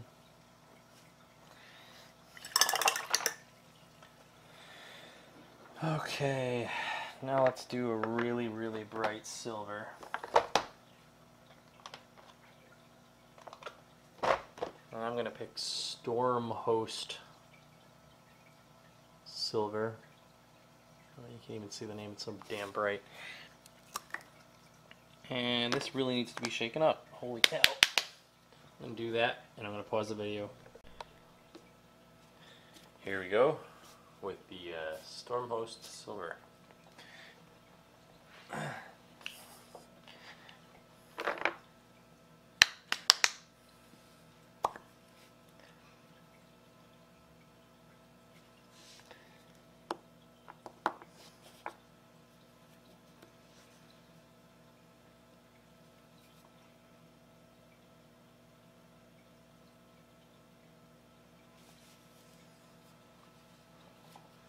Touching his boot spikes so they stand out a little more.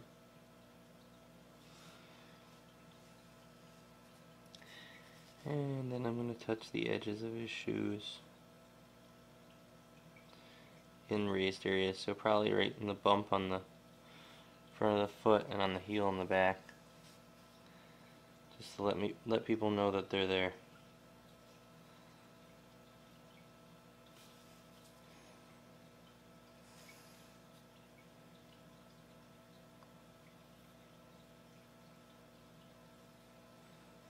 Hey, look at me. Alright.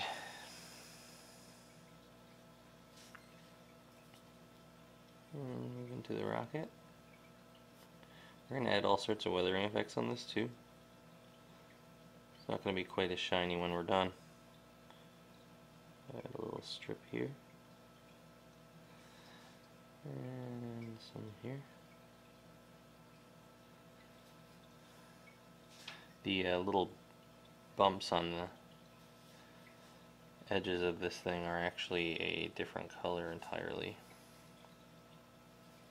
They're a bronze.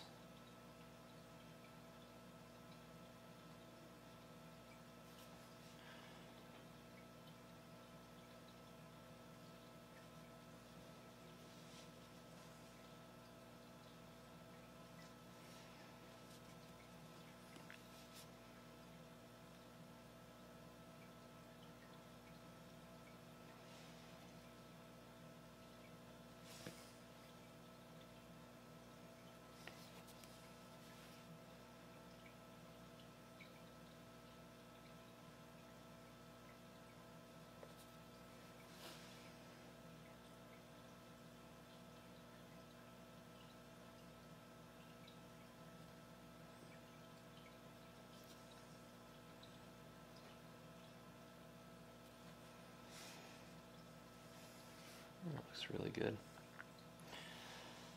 Alright, and some more silver, 2 little touches.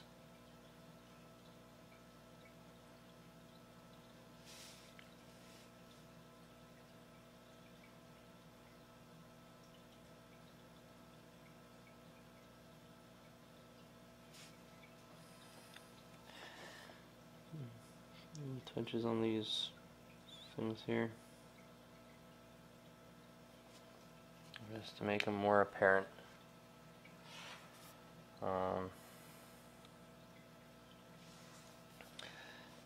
Remember if I touch this thing here, just a little tap, and I think, oh, you know what? I keep forgetting these little tools. Need to make them stand out.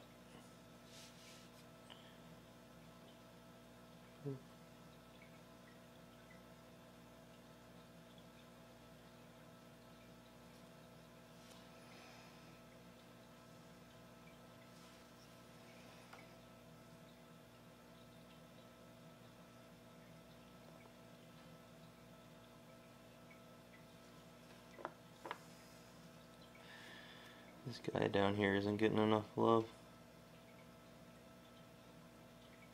There we go. I think that's it for the silver. The silver highlight anyway. I'll really make all those pieces. Give them a little more depth. A little more depth. Okay. For the next part, I've been thinking about how I want to highlight the cape. And the cape is almost a dirty tan, so I'm thinking about going with a Baneblade brown or a Xandri dust.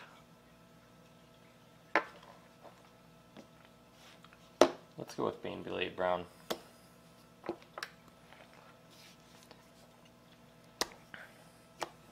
It's going to make it a little more tan.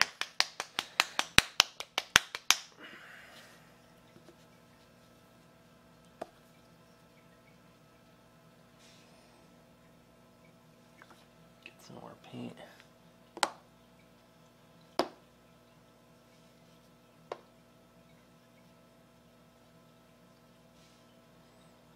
Get it nice and thin. A little more water.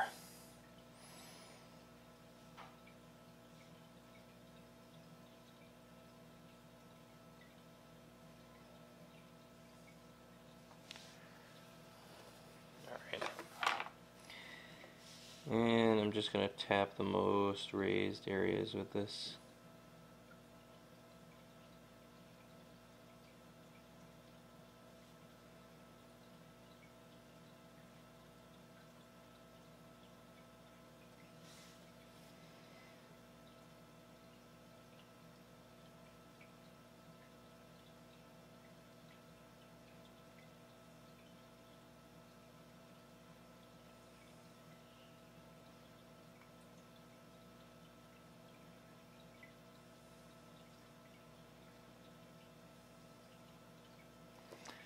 And what this is going to do is it's going to add just enough contrast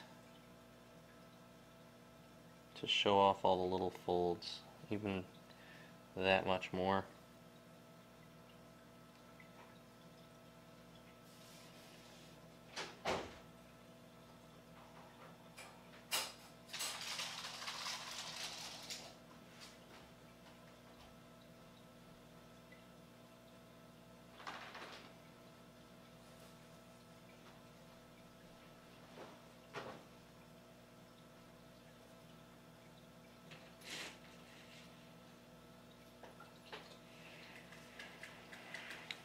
That looks really good. Let's hit the other half.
Get the edge around this little hole.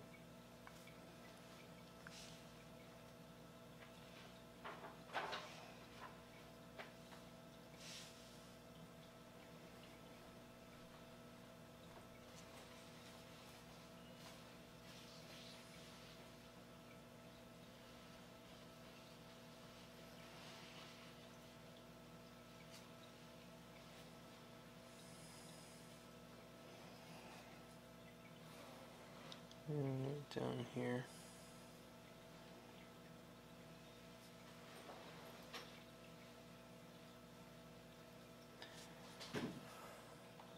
Looks really good.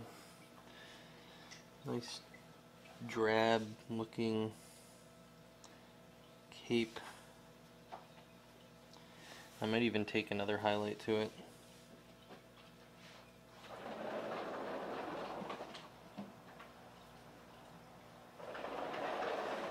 Do the inside just a tad.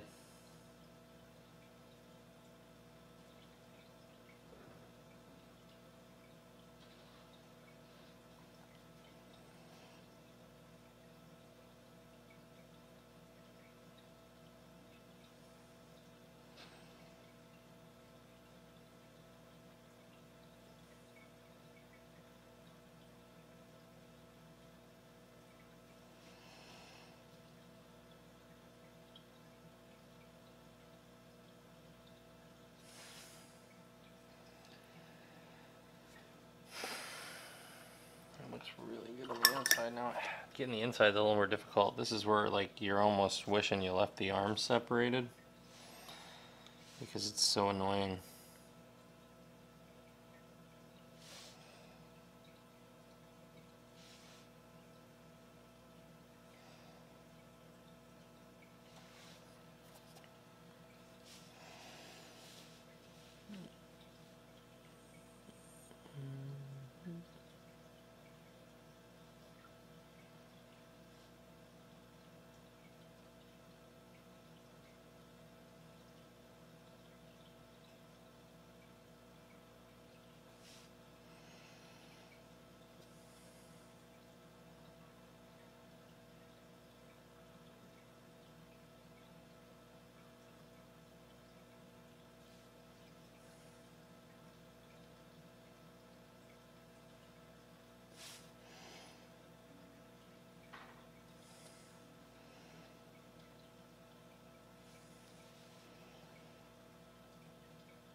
I think that looks pretty darn good. I don't know if you can see it on camera.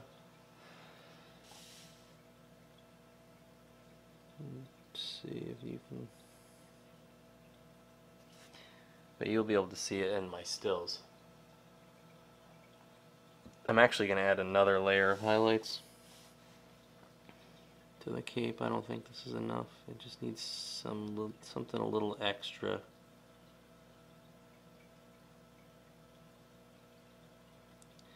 This is not what I'm talking about when I say another layer of highlights. I'm actually going to pick another color.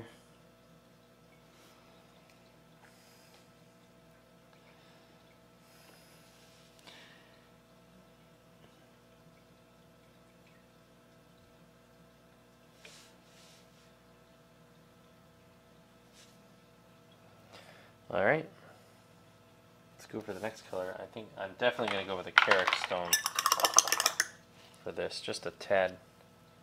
Oh, maybe Ushabti bone. Ushabti bone.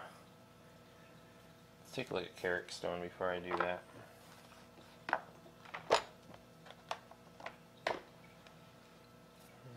Yeah, we're going to go with a Karak stone because it's got less yellow in it.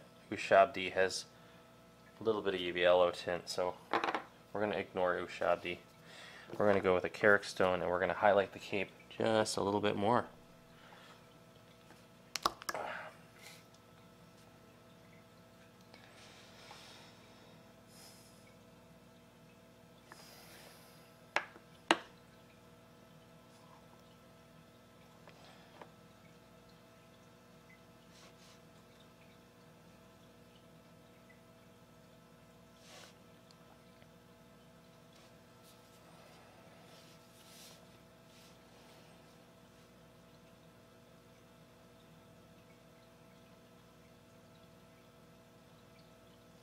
And when I say highlight, I'm only touching the highlighted areas, and I'm only touching the most pronounced highlighted areas with this color. So this edge on the cape is perfect, but I'm not going to go all the way up. I'm going to stop about right there. With that edge right there.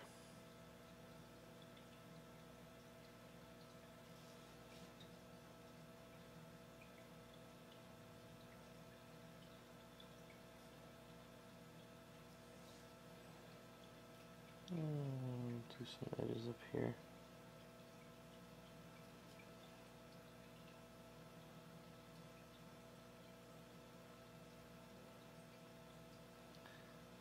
And there. A little bit more there. Right there.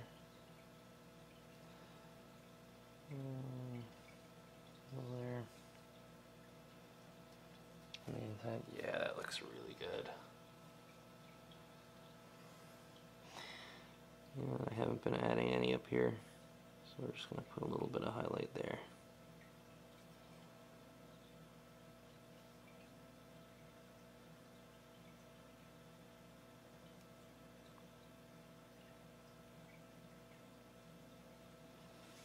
Perfect. And then for the inside of the cape, we'll actually do even less. I think this is the last time I'll use this color on this model, so if you wanted to skip this color, it's like not a big deal.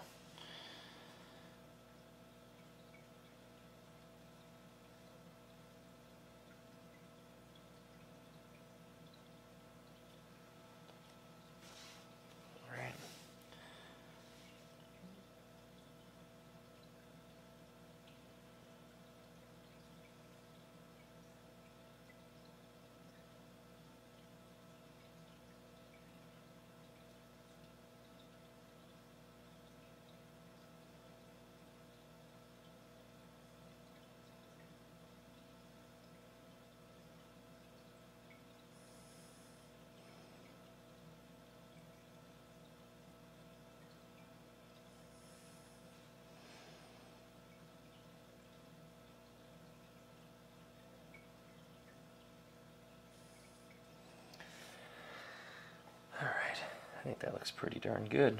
I think his cape is done. at least with the highlights. We'll add some weathering later, some little speckles of dirt and whatnot. But in terms of highlights, I think that's good. So one thing I goofed on was the helmet. In one version of the movie, this area of the helmet is a different color, and in another, it is not. So I'm actually going to add the coloring to the inside of the mask. I think it'll look better. So let's figure out what color I want to use for that. So I tried the Stegadon Scale Blue, and I really like it. It's the same color blue that we used on the Jetpack. So I'm going to touch it on there. I already did it on this side. I'm going to go for the other side.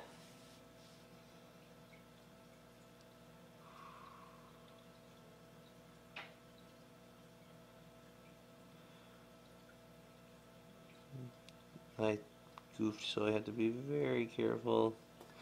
I don't think this is 100% necessary, but I'm really going for that movie accurate look, so it is for me.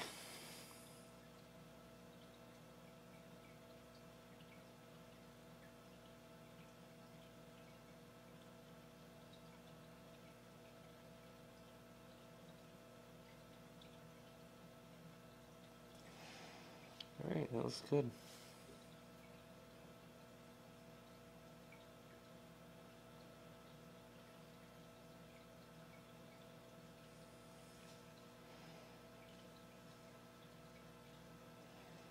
You can barely tell, but you can tell. It's weird.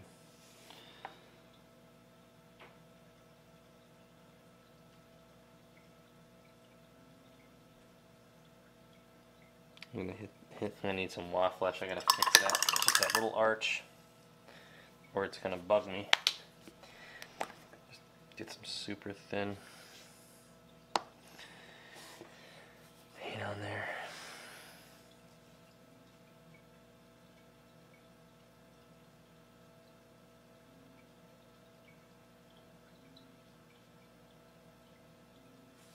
There we go. Done. That'll look great when it's done drying. Well, you can see the difference, but it looks really good. It looks almost like a shade painted on there. Alright, what do we have next? I want to get everything done before we jump to weathering. Oh, his booster rockets.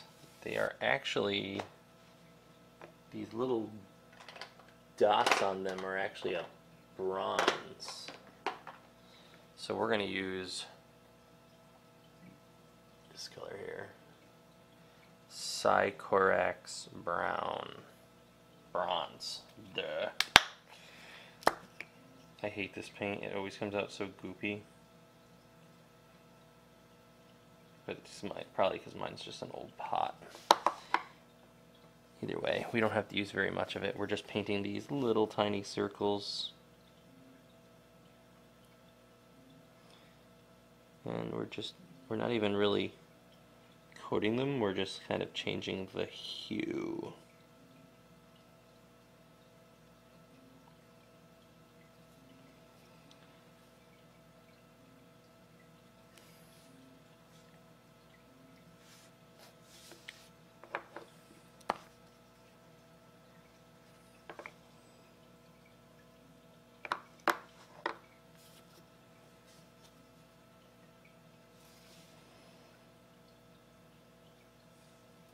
Oh, there's one.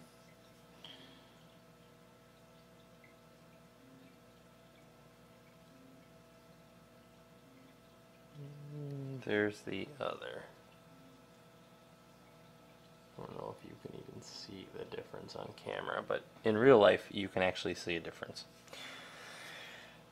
A totally unnecessary detail that I wanted to add. Alright, I think that is all of the highlights on him. I really like how he's turning out. He looks so good.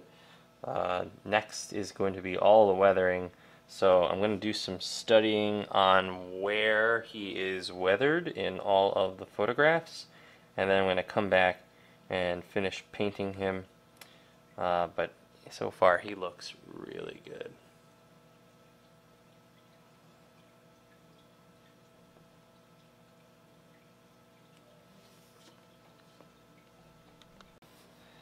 I'm looking at the weathering.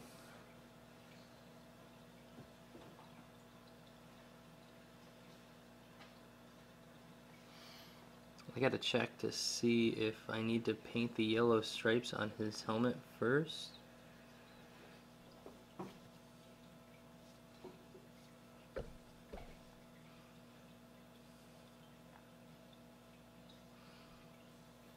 It looks like I might have to.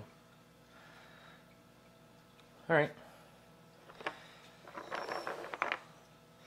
It looks like we're going to paint these yellow hash marks on the right here on his helmet.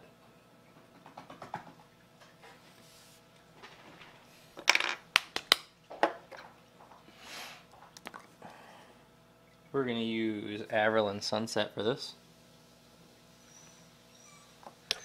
And these ones we actually want to get a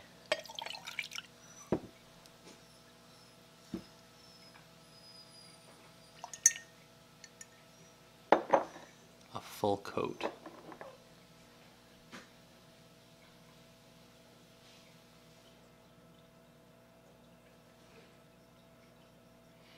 We're going to paint these nice and thin so that way we can clean them up with the Waaagh flesh afterward.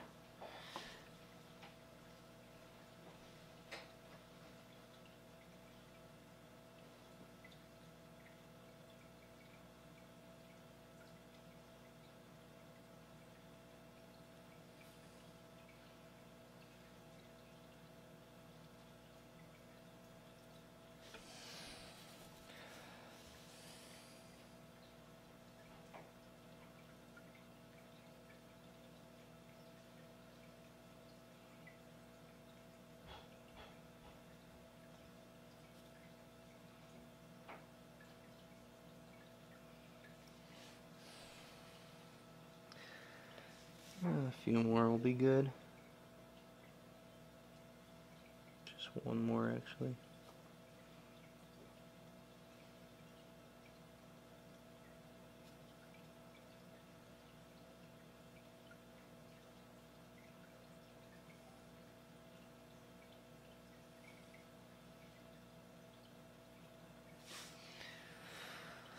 And there we go. We got our little helmet stripes. So you don't even think I have to clean them up. I did a really good job. Yeah. I'm gonna leave them as is. Alright, so now I can move on to the weathering. This is a really bright silver for weathering. So I'm thinking I'm going to use Stormhost silver, actually. Let's shake this up. And first I'm going to do all the weathering on the helmet. We are not going to thin this paint. I'm going to make sure it's almost dry being applied. And we're going to start with the front of the helmet.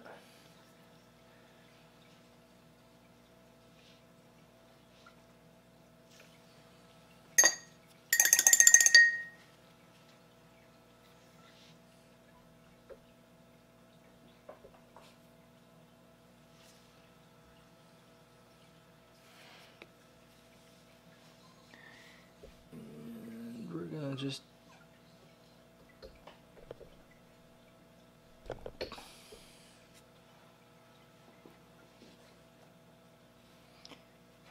keep rubbing at the edge with the bristles of the brush until we get these marks.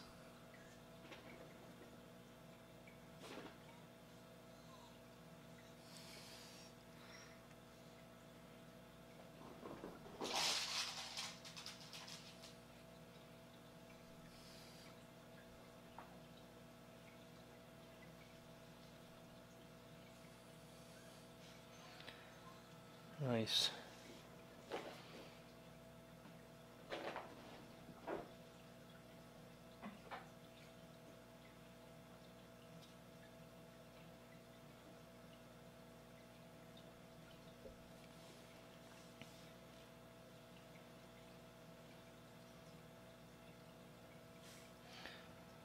That looks really good. Alright. It doesn't look like his cheeks have any weathering on them. Just the red and the top of the helmet and the back. So I'm going to focus on those.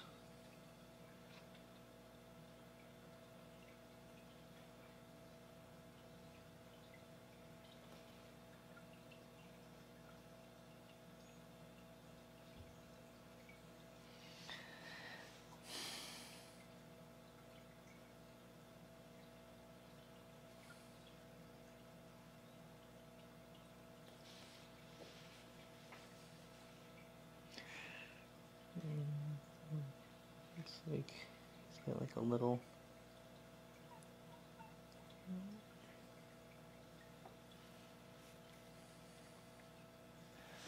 that looks really good. Good top.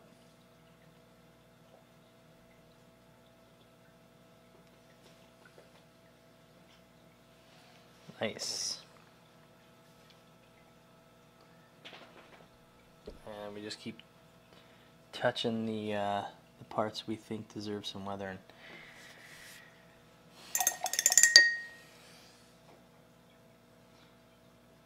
Alright, get some more Stormhost silver.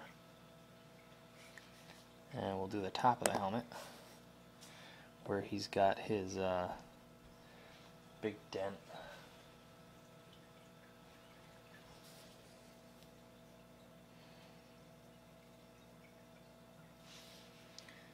So this whole thing is actually going to be silver.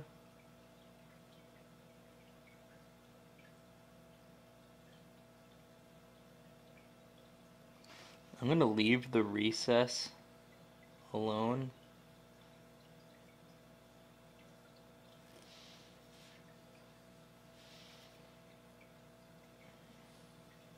Just kind of get the edges.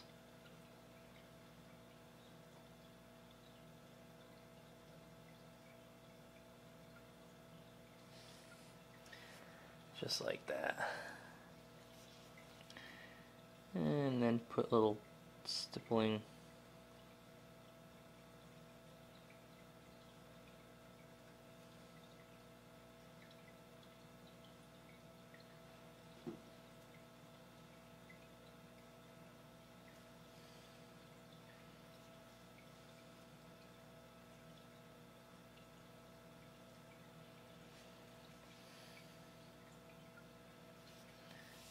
See it.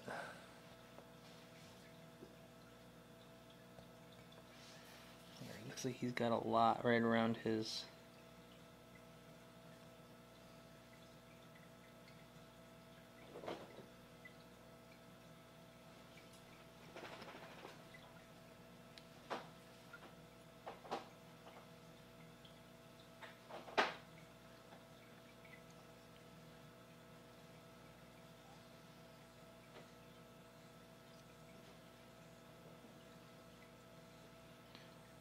kind of putting it wherever I think it needs a little more.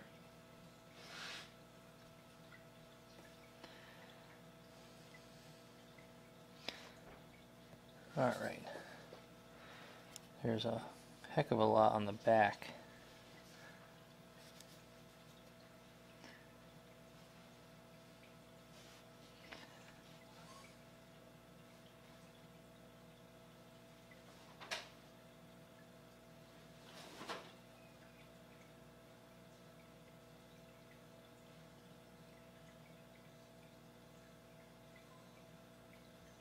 A little extra there. And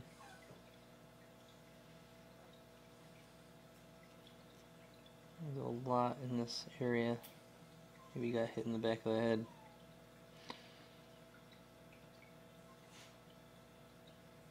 I think there's a nice dent here.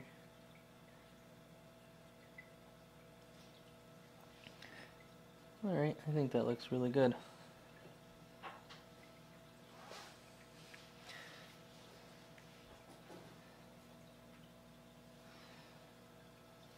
There's actually a lot of scratch paint right up in here.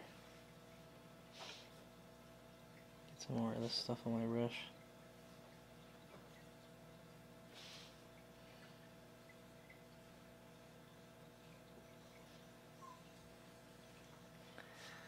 Alright. There's his helmet. Let's move to his chest.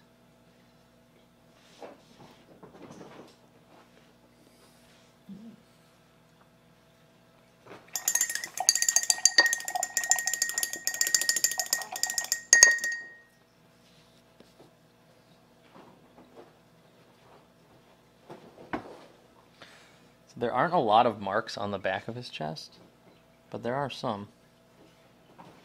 So we're just going to put a few. Or on his back, my bad. He's only got like one right here. So one little dot of silver right there on his back. And now we're going to go right to the front.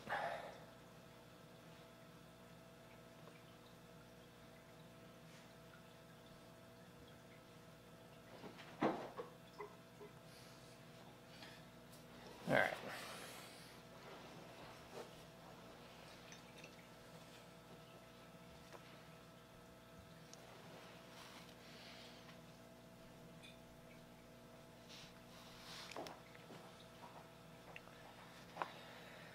Oh, I need some more silver.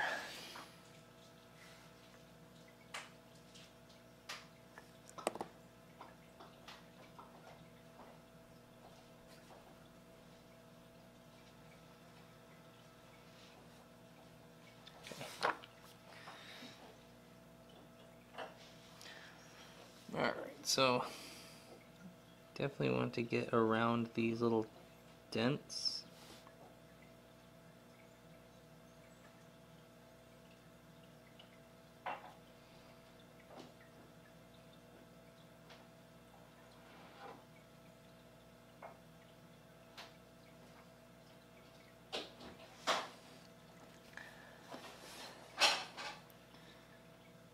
And then put some silver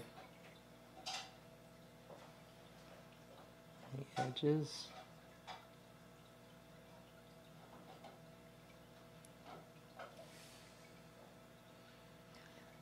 But mostly focusing on these little tiny dents.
There we go. And he's only got a little bit of this, and we got to do that emblem later on his center chest. And he's got little marks.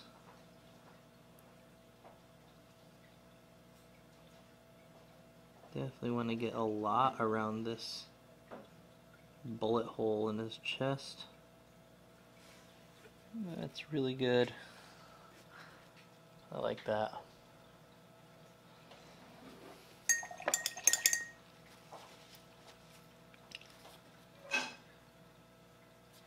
Let's get that emblem on his chest. That thing is going to be, we're going to use lead Belcher for that little square on his chest.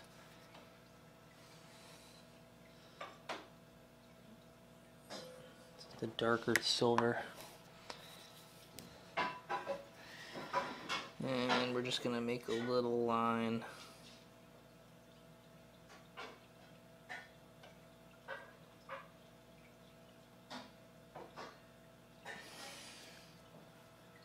Just like that.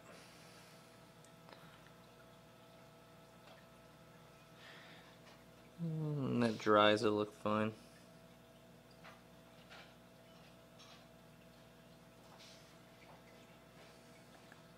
I might even touch it up a little bit with some Waaagh flesh later, just so it stands out as being a little icon rather than, I don't know, just a silver mark. It does look good though. Alright, let's add some more Stormhost silver.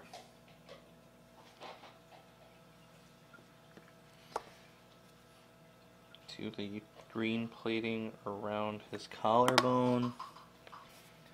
There's actually not much weathering to do on here.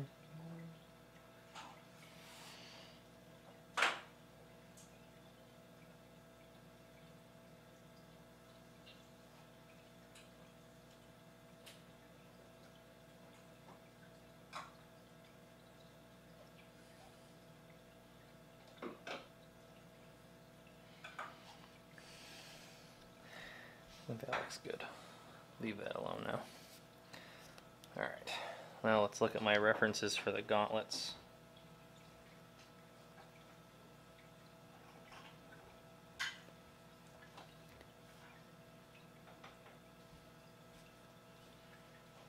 Alright.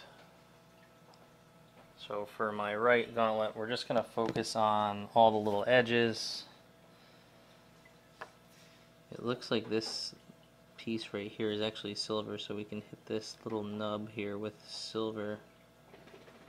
Just make that whole thing silver. Can't believe I missed that.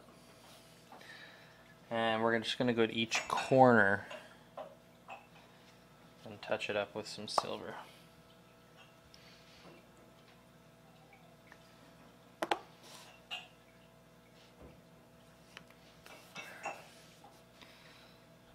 Just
cool.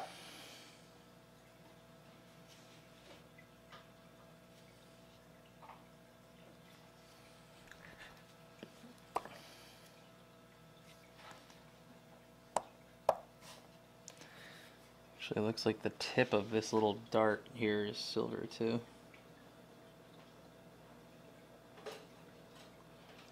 So we'll hit that up. Add a little bit more so it's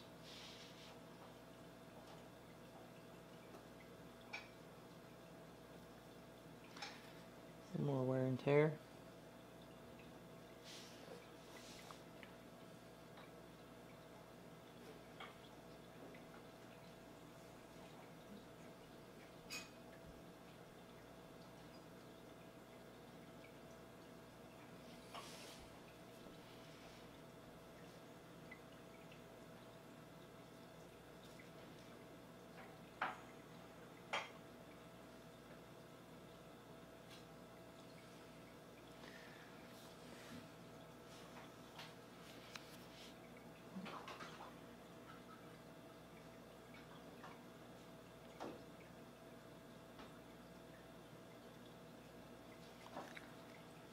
Cool.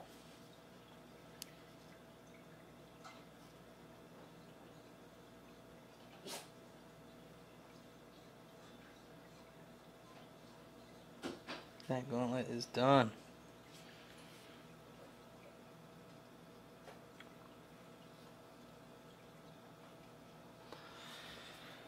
Alright, next one.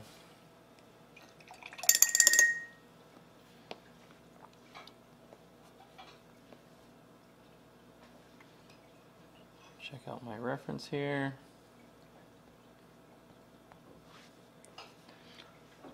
This one doesn't seem to have as much weathering as the other.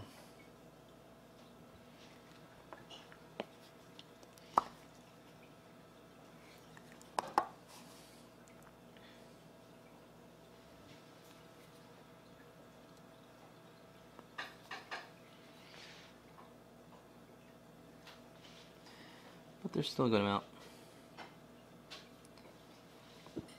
So a lot of the weathering on this gauntlet is right here.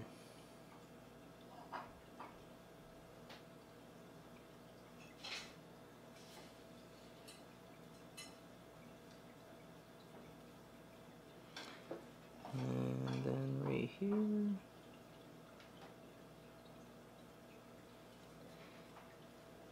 And probably, well, this is actually an extra layer on this sculpt.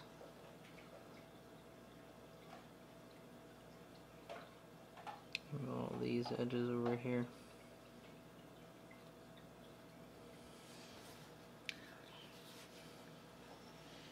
Go to the side.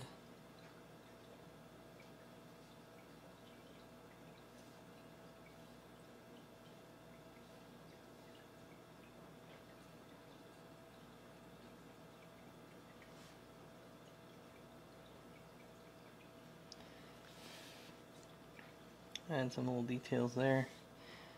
Let's go with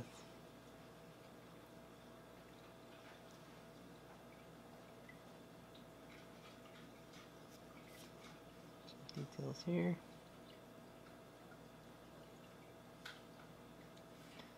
Get something on this inside of this arm is not movie film accurate, so we're just gonna have to wing it there.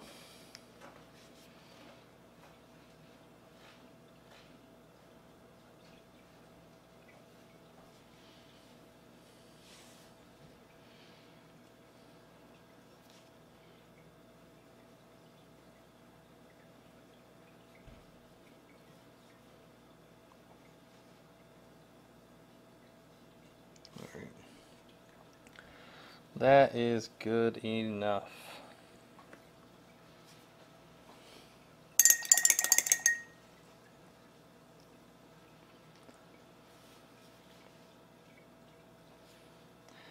All right, let's do the yellow. Now for the yellow,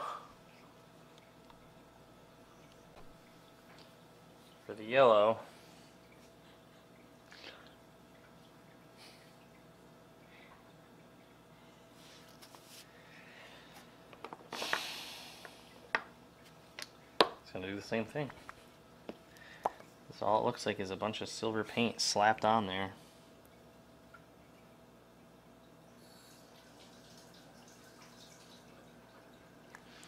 There's actually a lot less scratches, go figure, on his knee pads.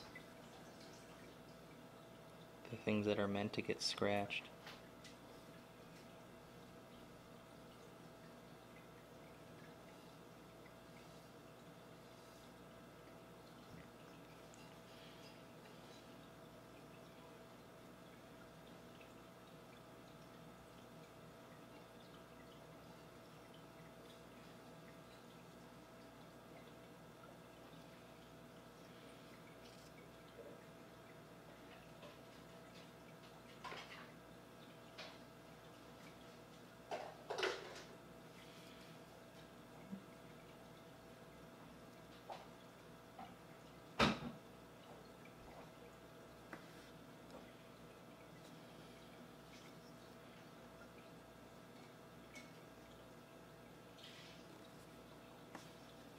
I think maybe they just don't show up as well because it's yellow. Even on in the film,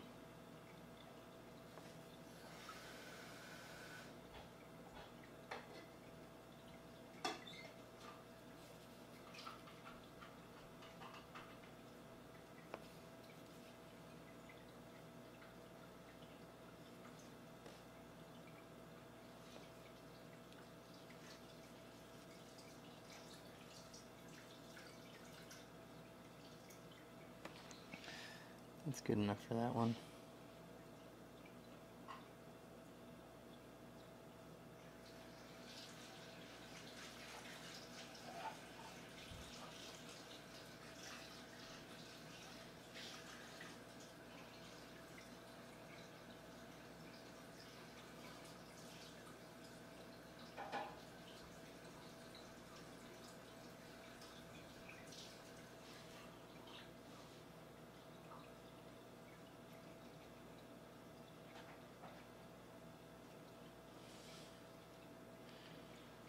Alright. It's good enough for the yellow. Alright, we'll focus on the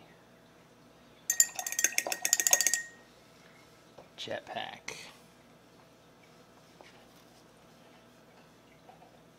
Or no, we forgot this little piece down here. The pelvic plate.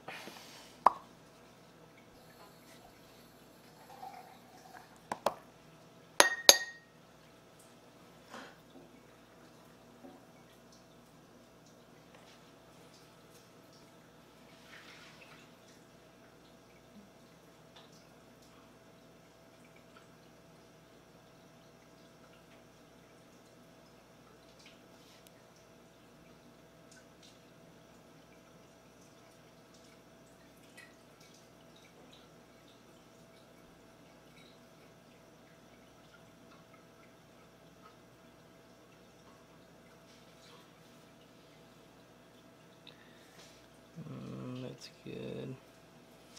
Just like that.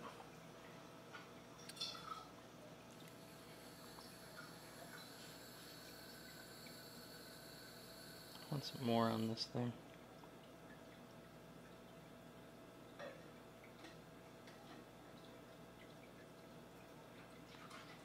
I really want that mark to stand out. All right.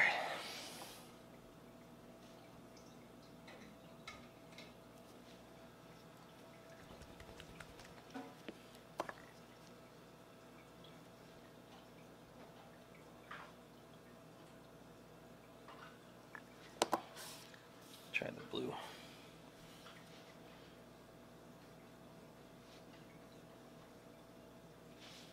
So here we go.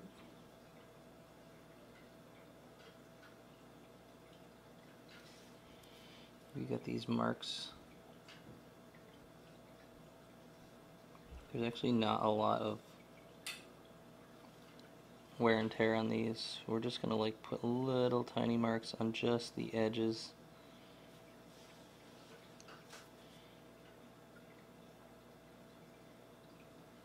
Maybe a little more on the corners.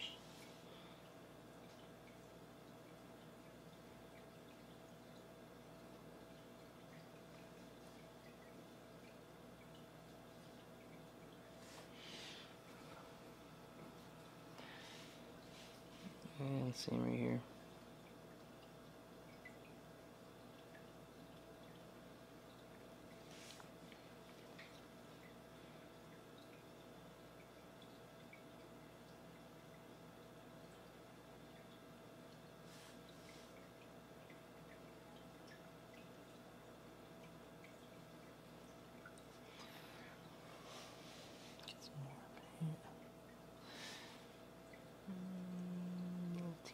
Streak right there where there's a scratch.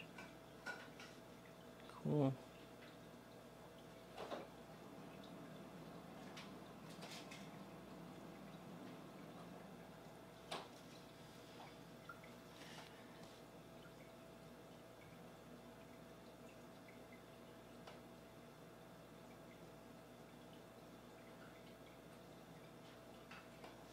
There we go.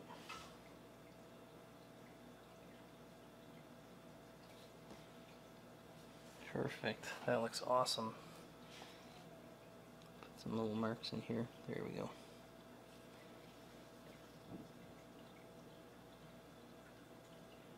Go on this. Nice.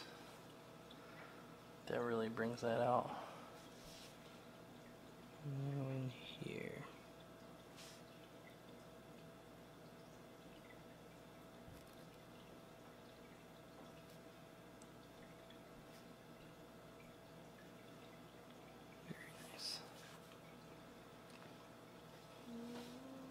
Hopefully you can see that. Yeah, you can. It looks really good.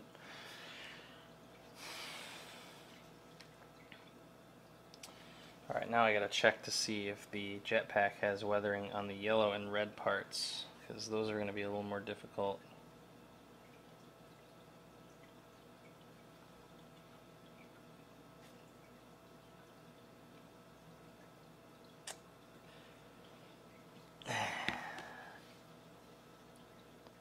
Not much on the yellow, but yes on the red.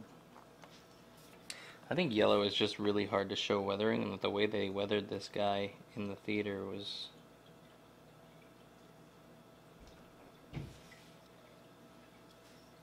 cheap.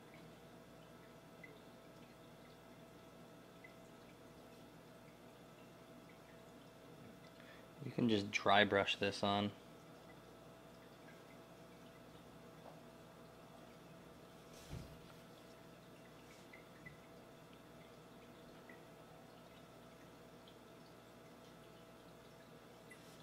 It'll look really good.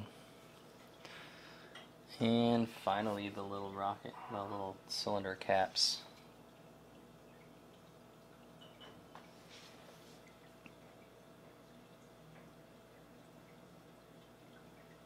Just put a little silver on these. There we go. That's good. So this black area is actually a strap. So there's no weathering there. This red area is just, I don't know, there's no weathering there either. The next steps are going to be to add black scorch marks to the, looks like right around this cone. So let's get some black.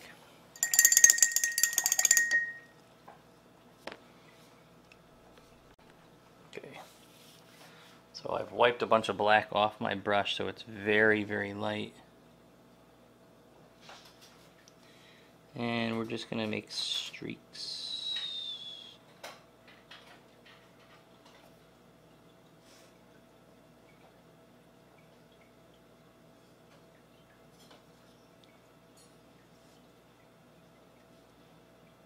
Oh, I'm going to paint side to side. Darken this up a little bit.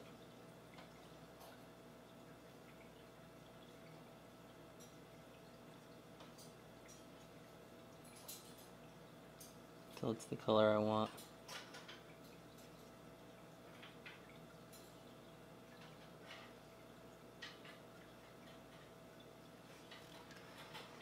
That's dark enough for me.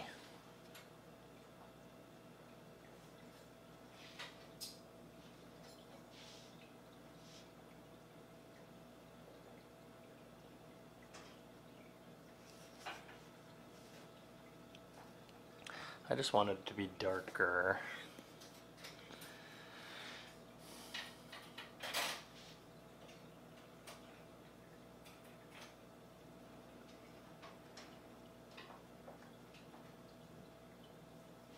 I don't like how that looks.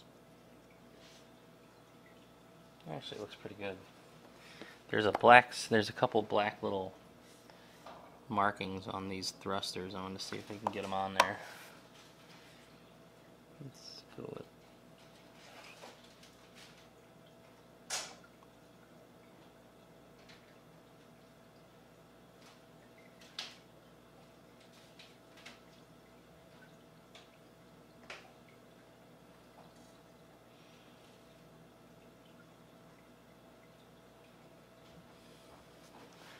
they just have to be good enough.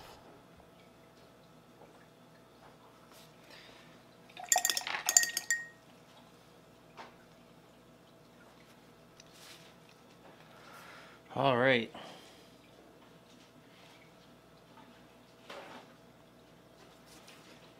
I know I didn't touch his shoes, but I think his shoes look great. And I also think that tassel is exactly the color that we want. We got the little hash marks. Let's try painting that little logo, just something that resembles it on his chest. And so I guess we'll start with blue.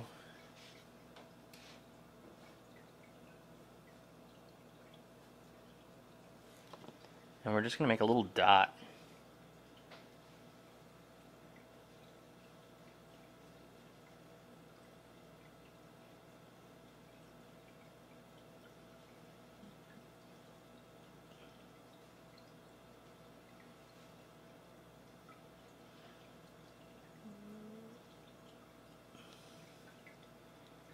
Very cool.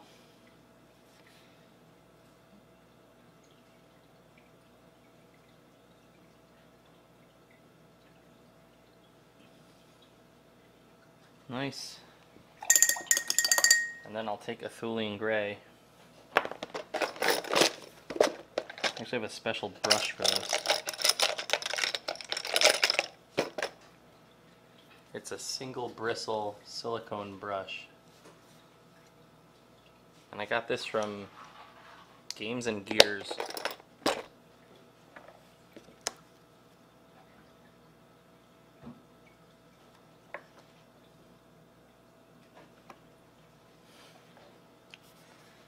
And I'll put a little dot right over it.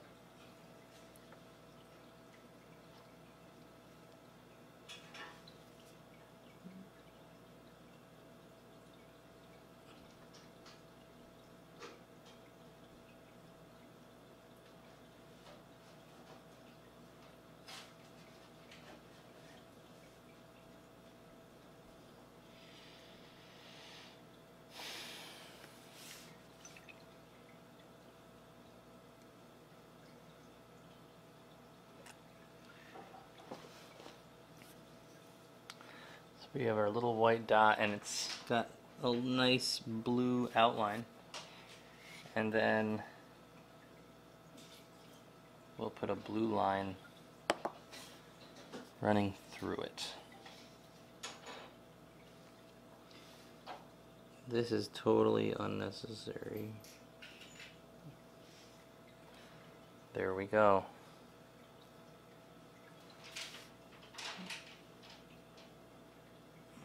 I think it looks ridiculous, but it's part of the costume, so I guess it represents his dad's group.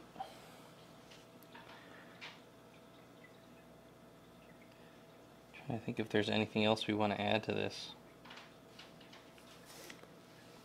Oh, I really like this as is. I'm gonna clean up the gun here. I'll add some silver to the weapon for wear and tear, and then we'll go to basing.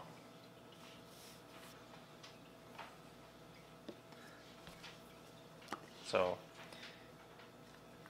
first we'll clean up some of the paint I rubbed off with Abaddon black.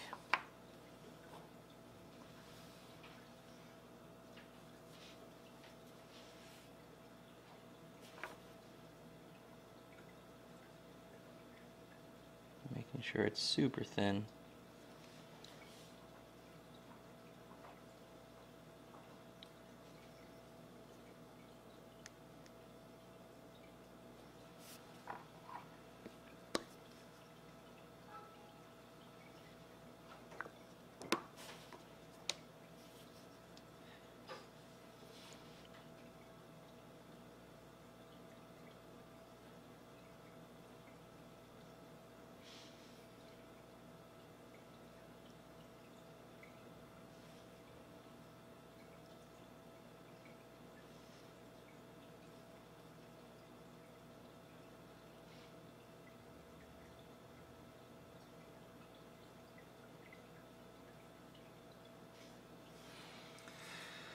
There we go.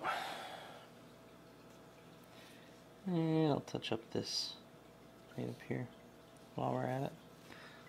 Alright, excellent.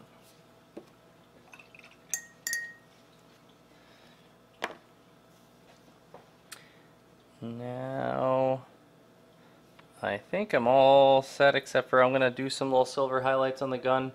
But before I go any further, what I'm going to do is I'm going to take a flat clear coat spray to this model. so that way I don't rub any more paint off. So we're going to lock this in the way that it is, because this thing looks gorgeous.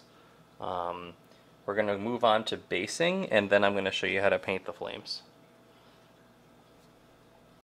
So I'm going to do the flames next, and the first thing I'm going to do is glue these flames to toothpicks, so that way I can easily paint them white with the primer. If I can get my glue out.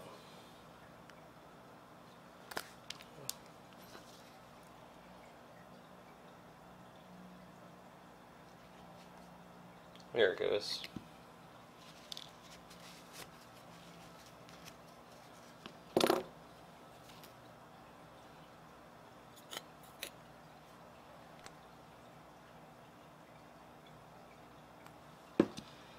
There's one.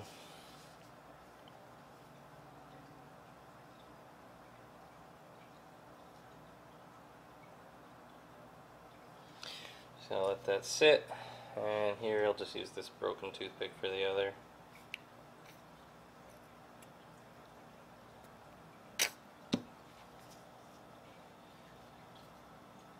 That one's done.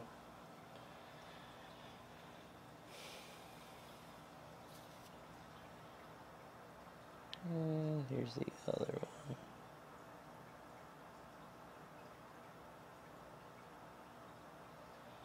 That should be good. Alright, so I'm going to put them on a piece of wood that I use for priming. I'm going to prime them white, and I'm going to paint them. For Boba Fett's base, I don't know what I'm going to use. I'll probably go outside and look for some like branches and things, so that way I could like clip up a branch and have him hopping over some stones or a branch. I don't know. I'll go outside and see what I can find. I've got my big bag of little stones here, so I'll probably use some of them. I'll probably use some texture paint and try to find something interesting to stick on the base along with those, just, I don't know, just to keep it unique, because all of the Stormtrooper bases that I have the texture paint and rocks and grass, and he's Boba Fett and he's a hero, and I want him to be a little extra special. So I'll be right back. Okay, so I found a rock that I really like. It's got a very interesting shape. I'm very lucky to be in an area where there's a lot of shale, so we have all sorts of unique looking broken shards of rock. But when this thing is set up, it looks like Boba Fett's hopping right over it, and it doesn't cover too much of his sculpt. So let me get that.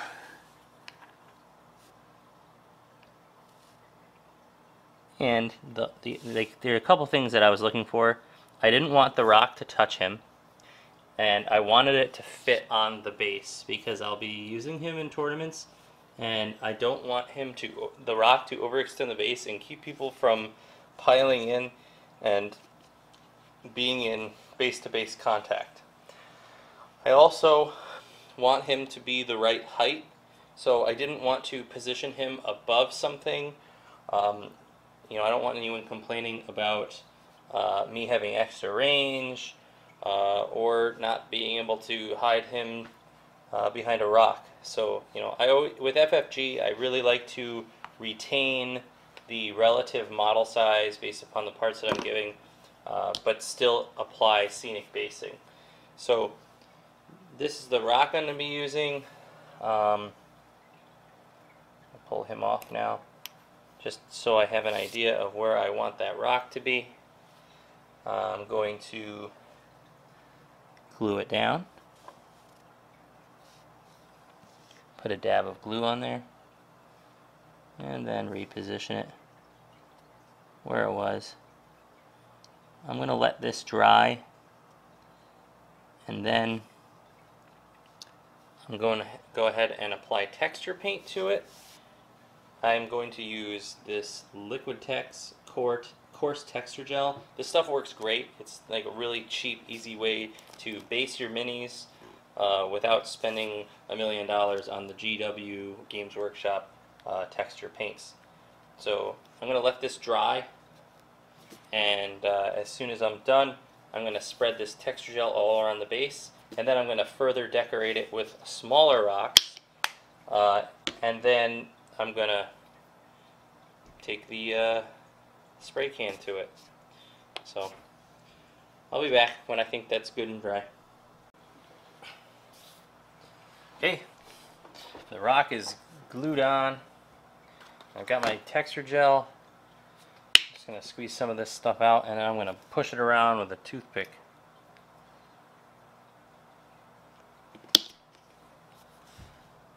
Don't worry about getting this stuff on the rock or on the, you kind of want it underneath the rock. And I'm going to show you some cool stuff.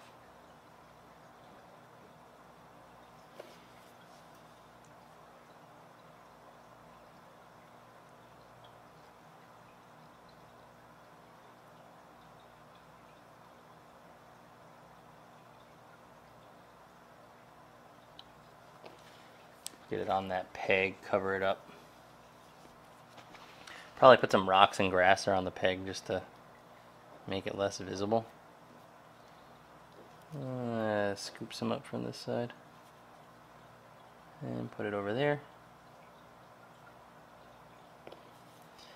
And grab some more from this side and put it along the front. Now you might say it looks real sloppy right now, and it does, but we're going to clean it up.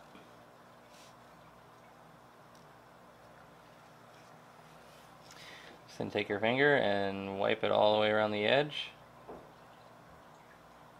Get it all off that edge, because we're going to paint that edge and we want it to look uniform like the rest of my army. Wipe our fingers off on something. And I'm going to grab some little rocks, and I'll just put them right in here. And what's going to happen is that stuff's going to dry, and when it does, some glue in there, and I'll put another rock on top of those two. Get a smaller rock.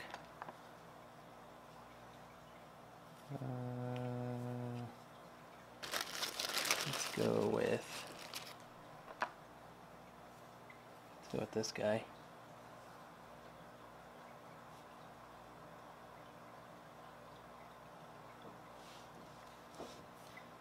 And then we'll put another little rock right down here. Push it right there, just so it's offset. And let's throw one. We'll throw some tufts of grass in there. Alright, then I'm going to take this and, not this actually, I'm going to take more texture gel.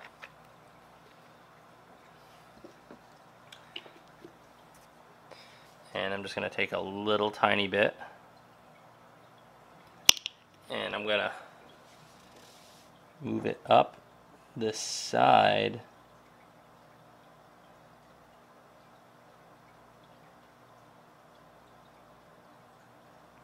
of the rock, and we're going to turn this into a moss. We're going to paint it green later, just to give our scene some more variety.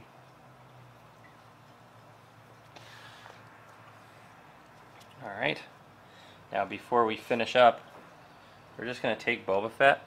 Make sure your hands are clean, because you're touching this goo. Whoa, that was close. And try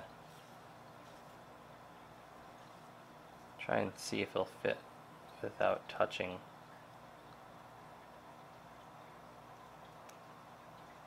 They should. Yeah. Should just fit right on there, nice and snug. Alright, this stuff takes like 2 to 3 hours to dry. So I'm just going to leave this here. And I'm going to go work on the flames. Maybe I'll add some more moss. Kind of like that idea of the moss and the because we're supposed to be battling on Kashyyyk with my army. So add some more moss. I want some more moss. Just grab a little more. And I'm going to attach it to this stream of moss and work it up the rock. Moss grows, it's growing in the sun. So we'll put it on the highest points of the rock. Yeah, that looks great. Yeah, put it on the side a little bit. Right down. Alright, cool. And we'll paint that part green. It'll look really cool later. Okay. Let's prime those flames and I'll show you how to paint the flames. Very easy. Flames are pretty easy.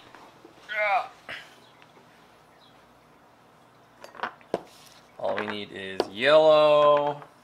I guess we can go with some orange. Might even be all we need.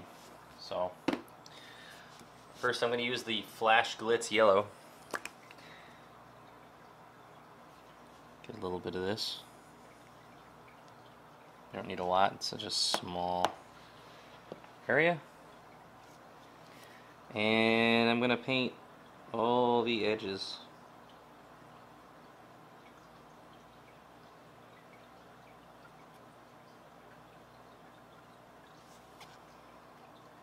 When you're painting flames, you're almost painting in reverse.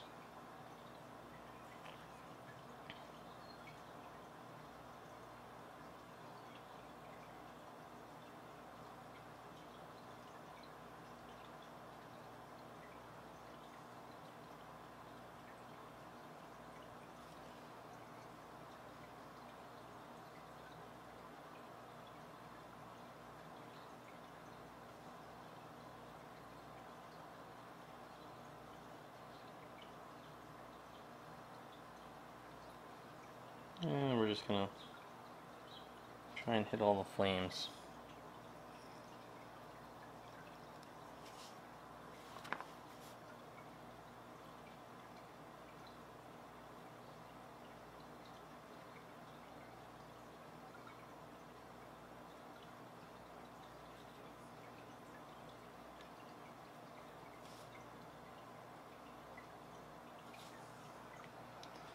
Pretty good to me. I'm actually gonna paint most of the bottom yellow for now.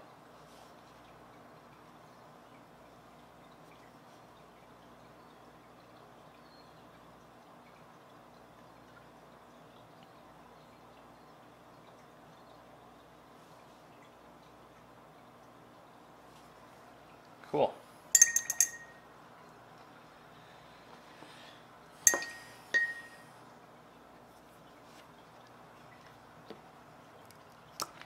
Grab some orange, shake this guy up.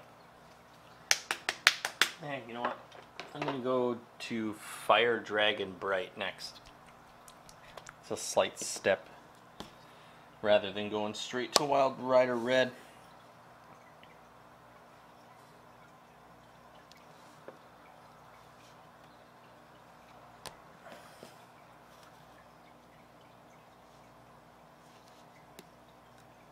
And do the same thing, except I'm just going to do less.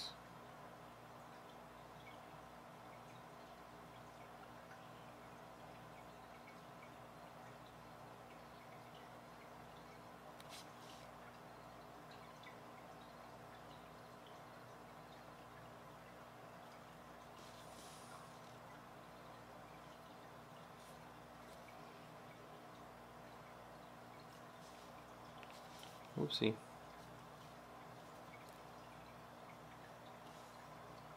Shoot. Come back after I glued that back on. Okay, well that one is sitting there gluing. I'm going to paint the other one. So again, I'm going to leave that white center and just paint yellow. I'm going to paint most of the tip yellow this time.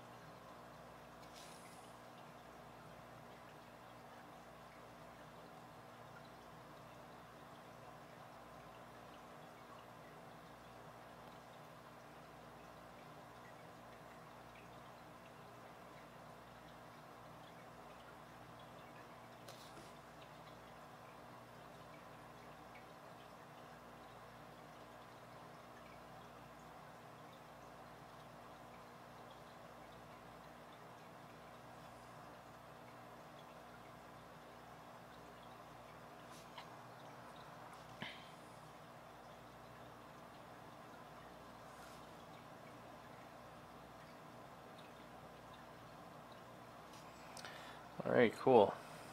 That's pretty cool looking.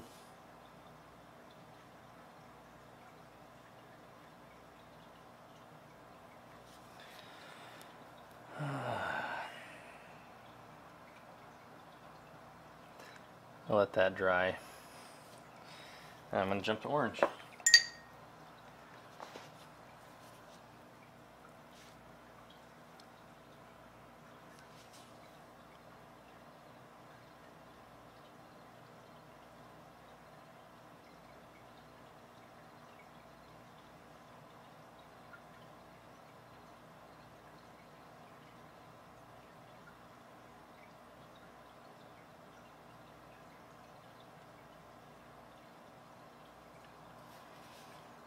I'm going to paint most of the tip here orange.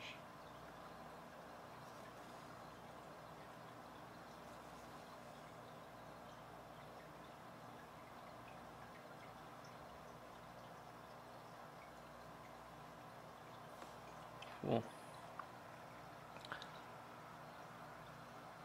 Starting to look like fire.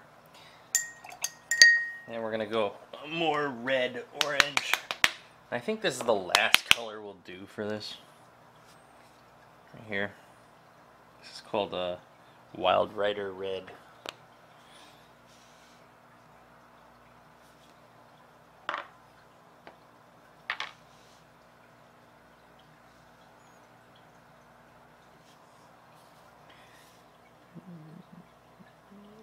Oh, that was way too much red.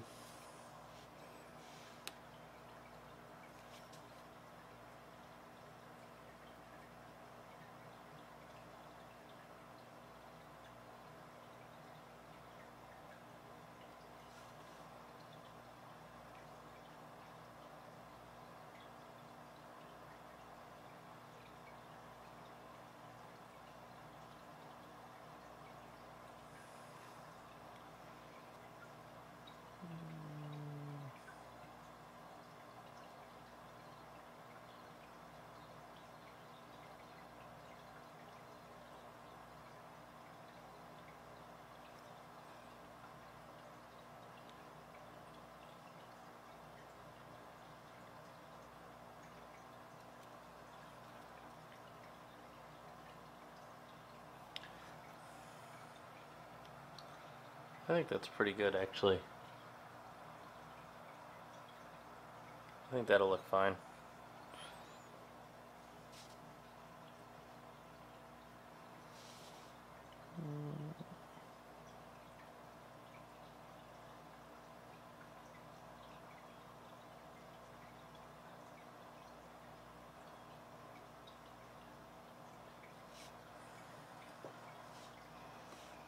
I like that. That looks good. Alright, cool. I'm going to leave that as is. And I'm going to fix the other one.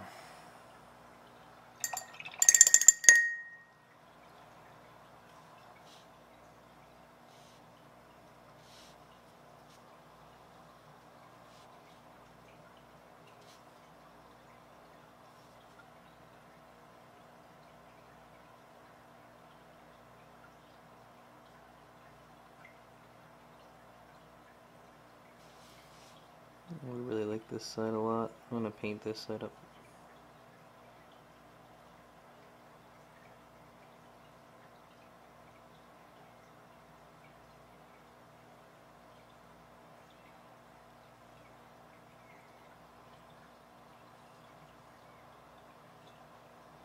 Cool. Alright, great. I'm going to use the red. Again, the Wild Rider red. Wild Rider red.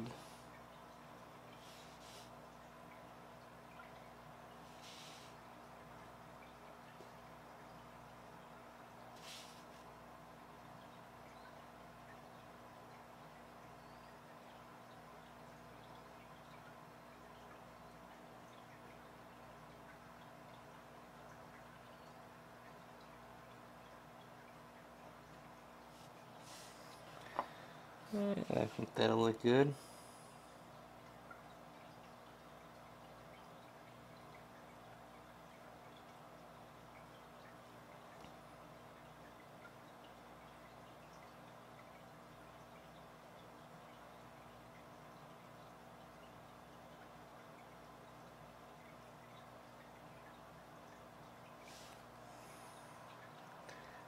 Yeah. And now, just glue it onto the model.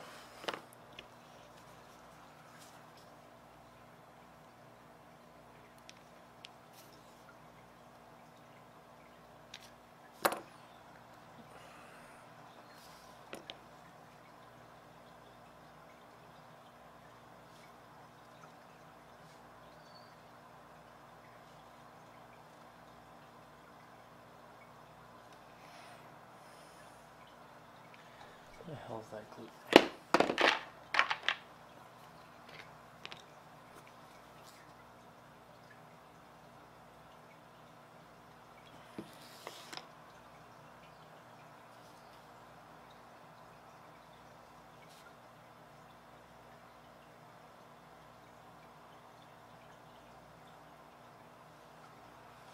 There's one.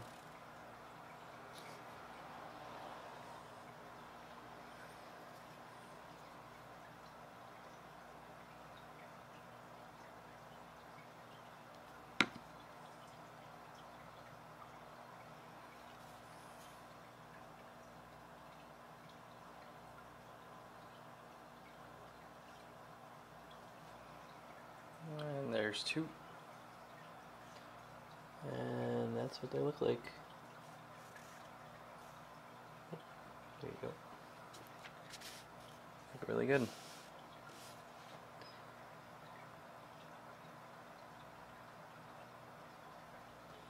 And that's how you do the fire. It's pretty easy. This stuff's dry. So at this point, I'm going to take it and I'm going to apply the primer to it. But before I apply the primer, I'm going to cover that clear plastic peg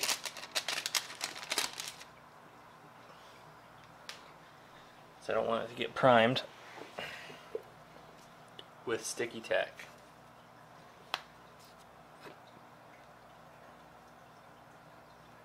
So I'm going to make a nice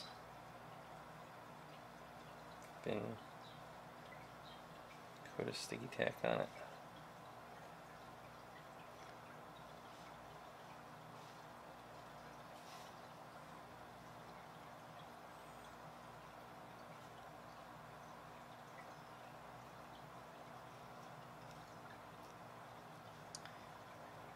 And then I'm going to make sure I get the bottom. So I'm just going to stretch some out and slip it down there.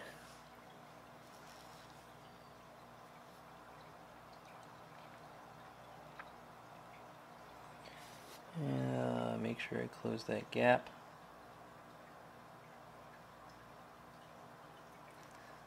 Cool. And any other primer I get on that thing. I'm just going to paint right up to it anyway. Cool, so we got that covered. I'm going to go prime it and then I'll come back. So we now have our primed base, and we're just looking to apply colors to it and liven it up. I'm going to grab a bigger brush for this job. The biggest synthetic brush I have.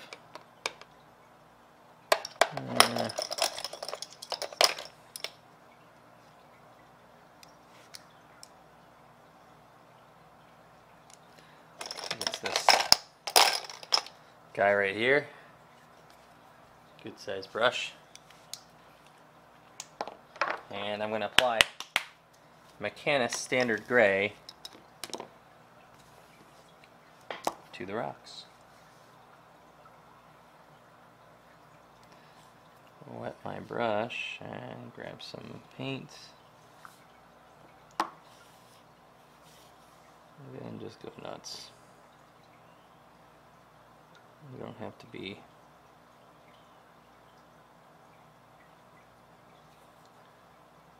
neat here. Scenery's easy. You just slop it on there.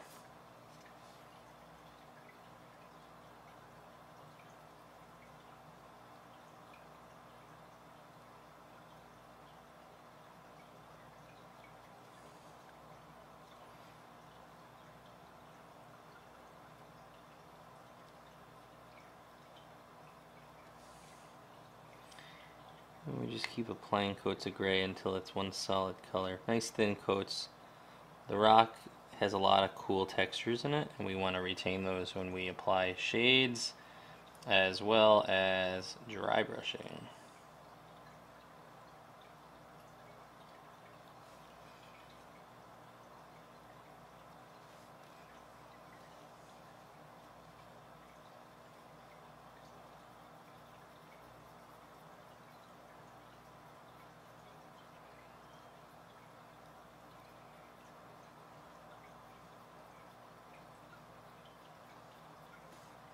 Cool.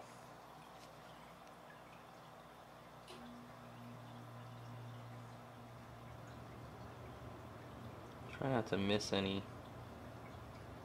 cracks. Really get that paint in there.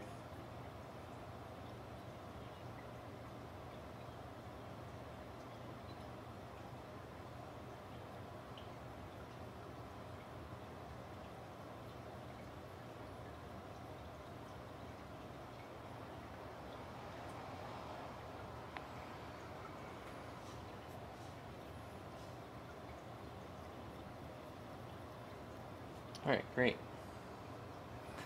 So that's our gray rocks.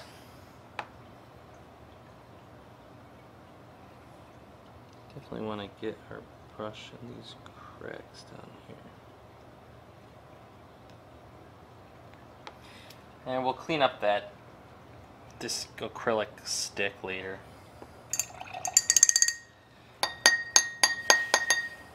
Next color I'm going to do is I'm going to throw Dryad bark on the ground. That's going to be our dirt color.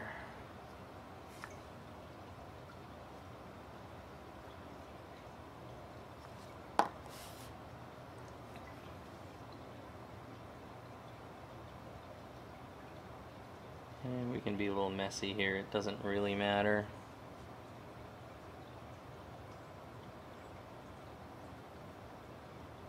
The rocks are going to be dirty anyway, right?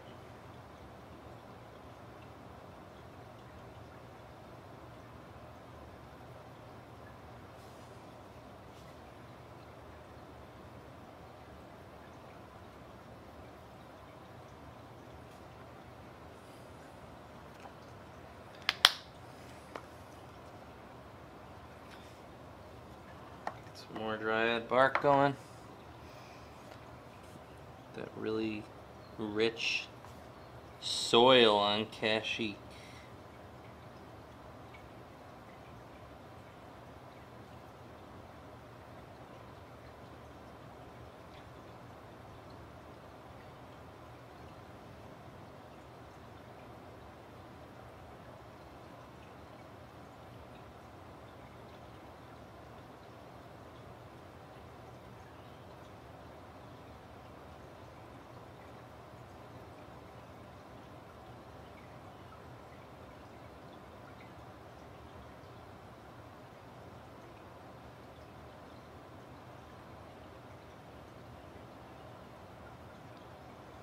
Cool. There we go.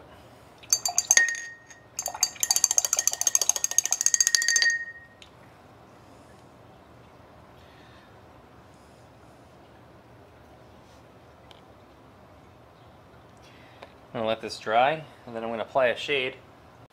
I'm just going to apply a null and oil wash to this whole thing. Should be pretty easy, pretty straightforward. And once I'm done, I'm going to do some dry brushing. So, bam, bam, bam. Once I'm done with this, we'll see where I'm about to apply the moss.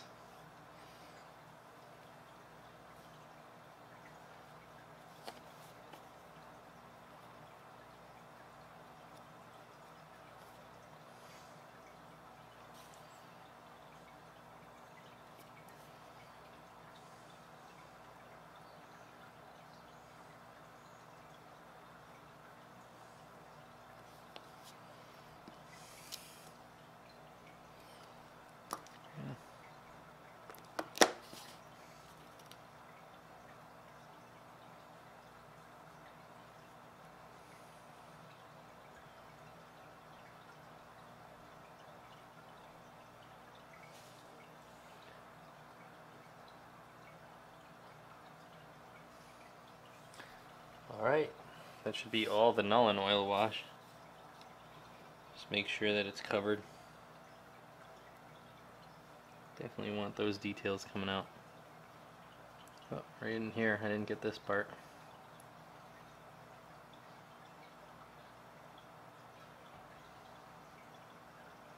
Cool. Alright, that's applied. I'm going to give it about 15-20 minutes to dry, and then I'll start applying dry brushing, and I'll work on things like the moss, and then after that all the dry brushing is done and the moss is done, then I will apply some grass, paint the edge, and then cover up this tube again and spray it with a clear coat. So pretty close to being done here. Well, the next two colors are going to be Dawnstone and Karak stone. I'm just going to do one after the other on the rocks.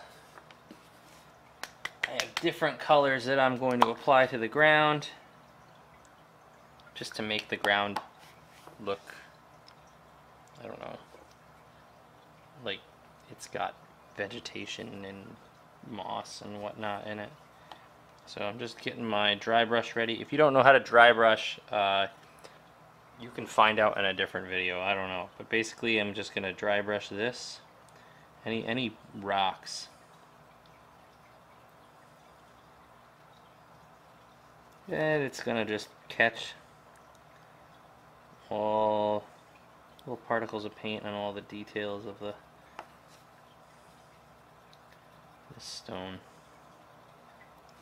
It's going to look real cool after.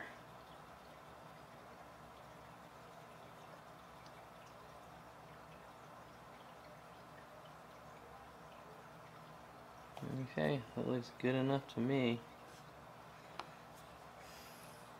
Now we're going to do Karak stone. And Karak stone is just going to give it a little different look.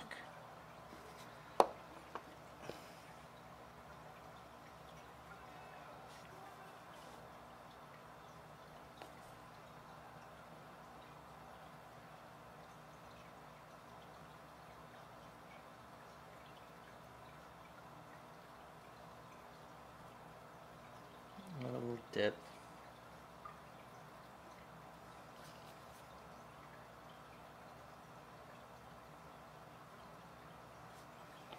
There we go. Our rock is looking really good. Okay. Let's the brush off. And the next color, in fact, I'm going to look at my other models as a reference. This looks like Warpstone Glow. Yep.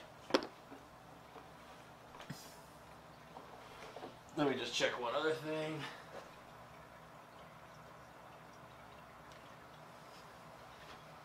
Yeah, it's a Warpstone Glow. So, take this guy. Same deal, except we're going to do a much heavier dry brush with this because we want it to look like vegetation.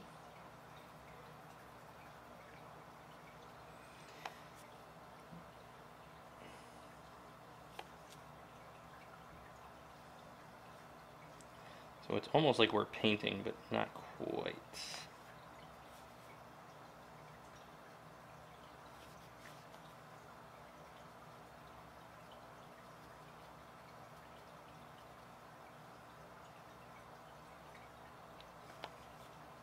Cool.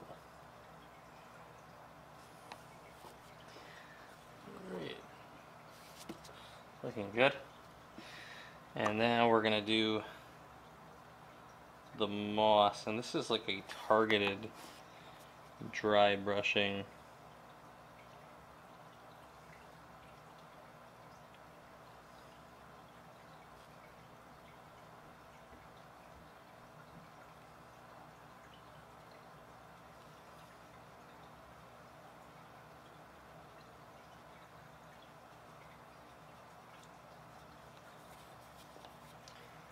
Just like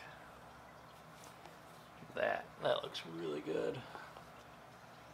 Wow, I like that a lot. Holy crap. I think we should add a little bit of yellow to that so it doesn't look too one color.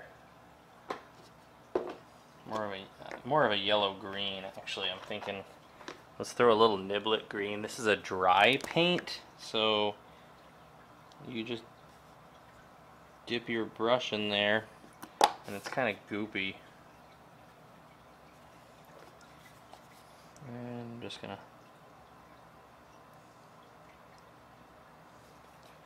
add a little more color.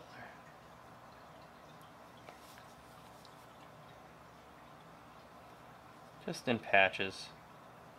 Nothing crazy.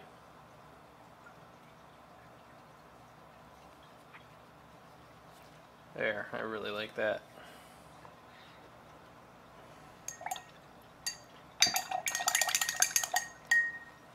Okay. Let's get our brush. I'm gonna clean my brushes later. They're getting a little ratty. But I rinsed them off. Next thing, we're gonna put a bush on there.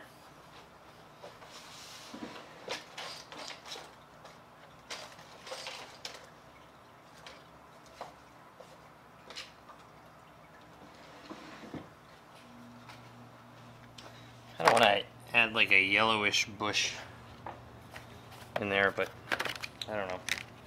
All I have is green right now, so this will just have to do. A little small one will do.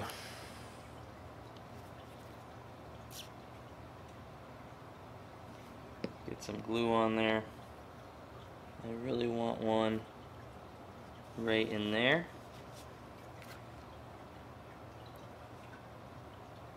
I'm just going to push it into that crack.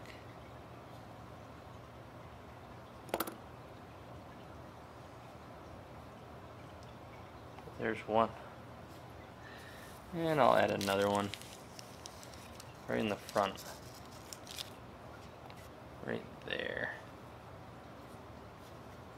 Or no, right there. That way we can block out some of the... Yeah, I like that one right there.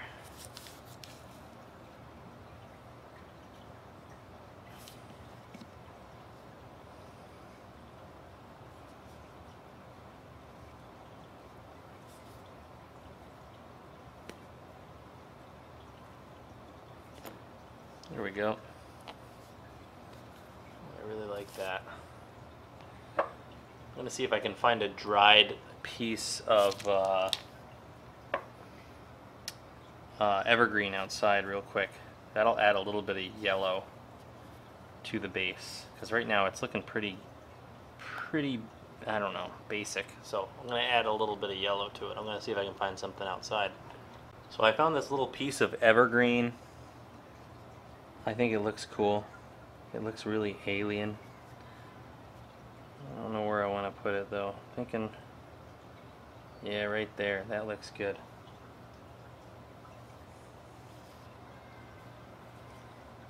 Some kind of dead alien plant. Clip off a little bit. There's one. There we go. So look, this, it's already dried out. So just put a couple dabs of glue in there and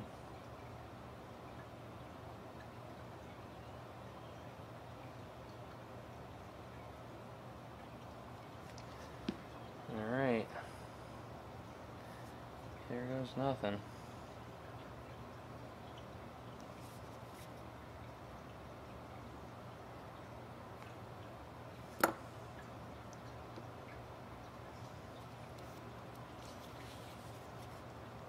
Yeah, I like that. It's got like a little foresty feel. I don't know. Looks better in person.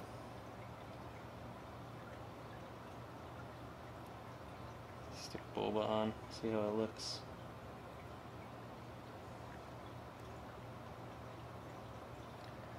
Yeah, it looks great.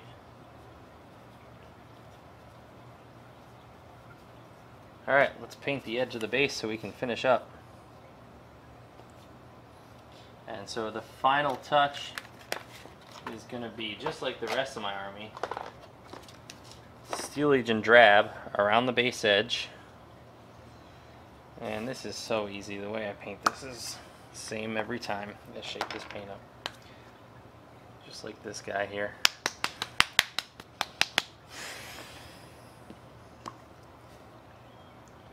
But it doesn't matter what color you paint the base edge, just as long as you painted something.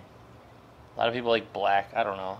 I think it looks okay as long as you do a nice smooth coat, but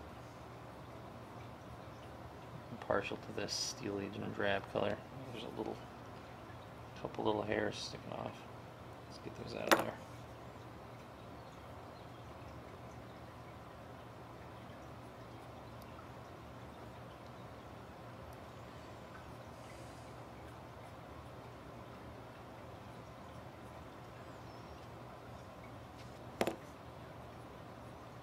And I usually do several layers of this, just go around,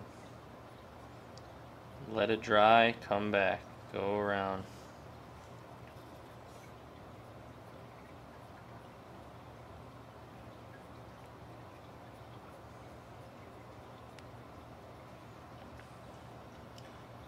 I broke that right off. Oh well. I'll put it back on in a minute. Alright, I'm going to keep doing these layers until it's one solid color. And then I'm going to spray this thing, seal it. I'll come back when I'm done.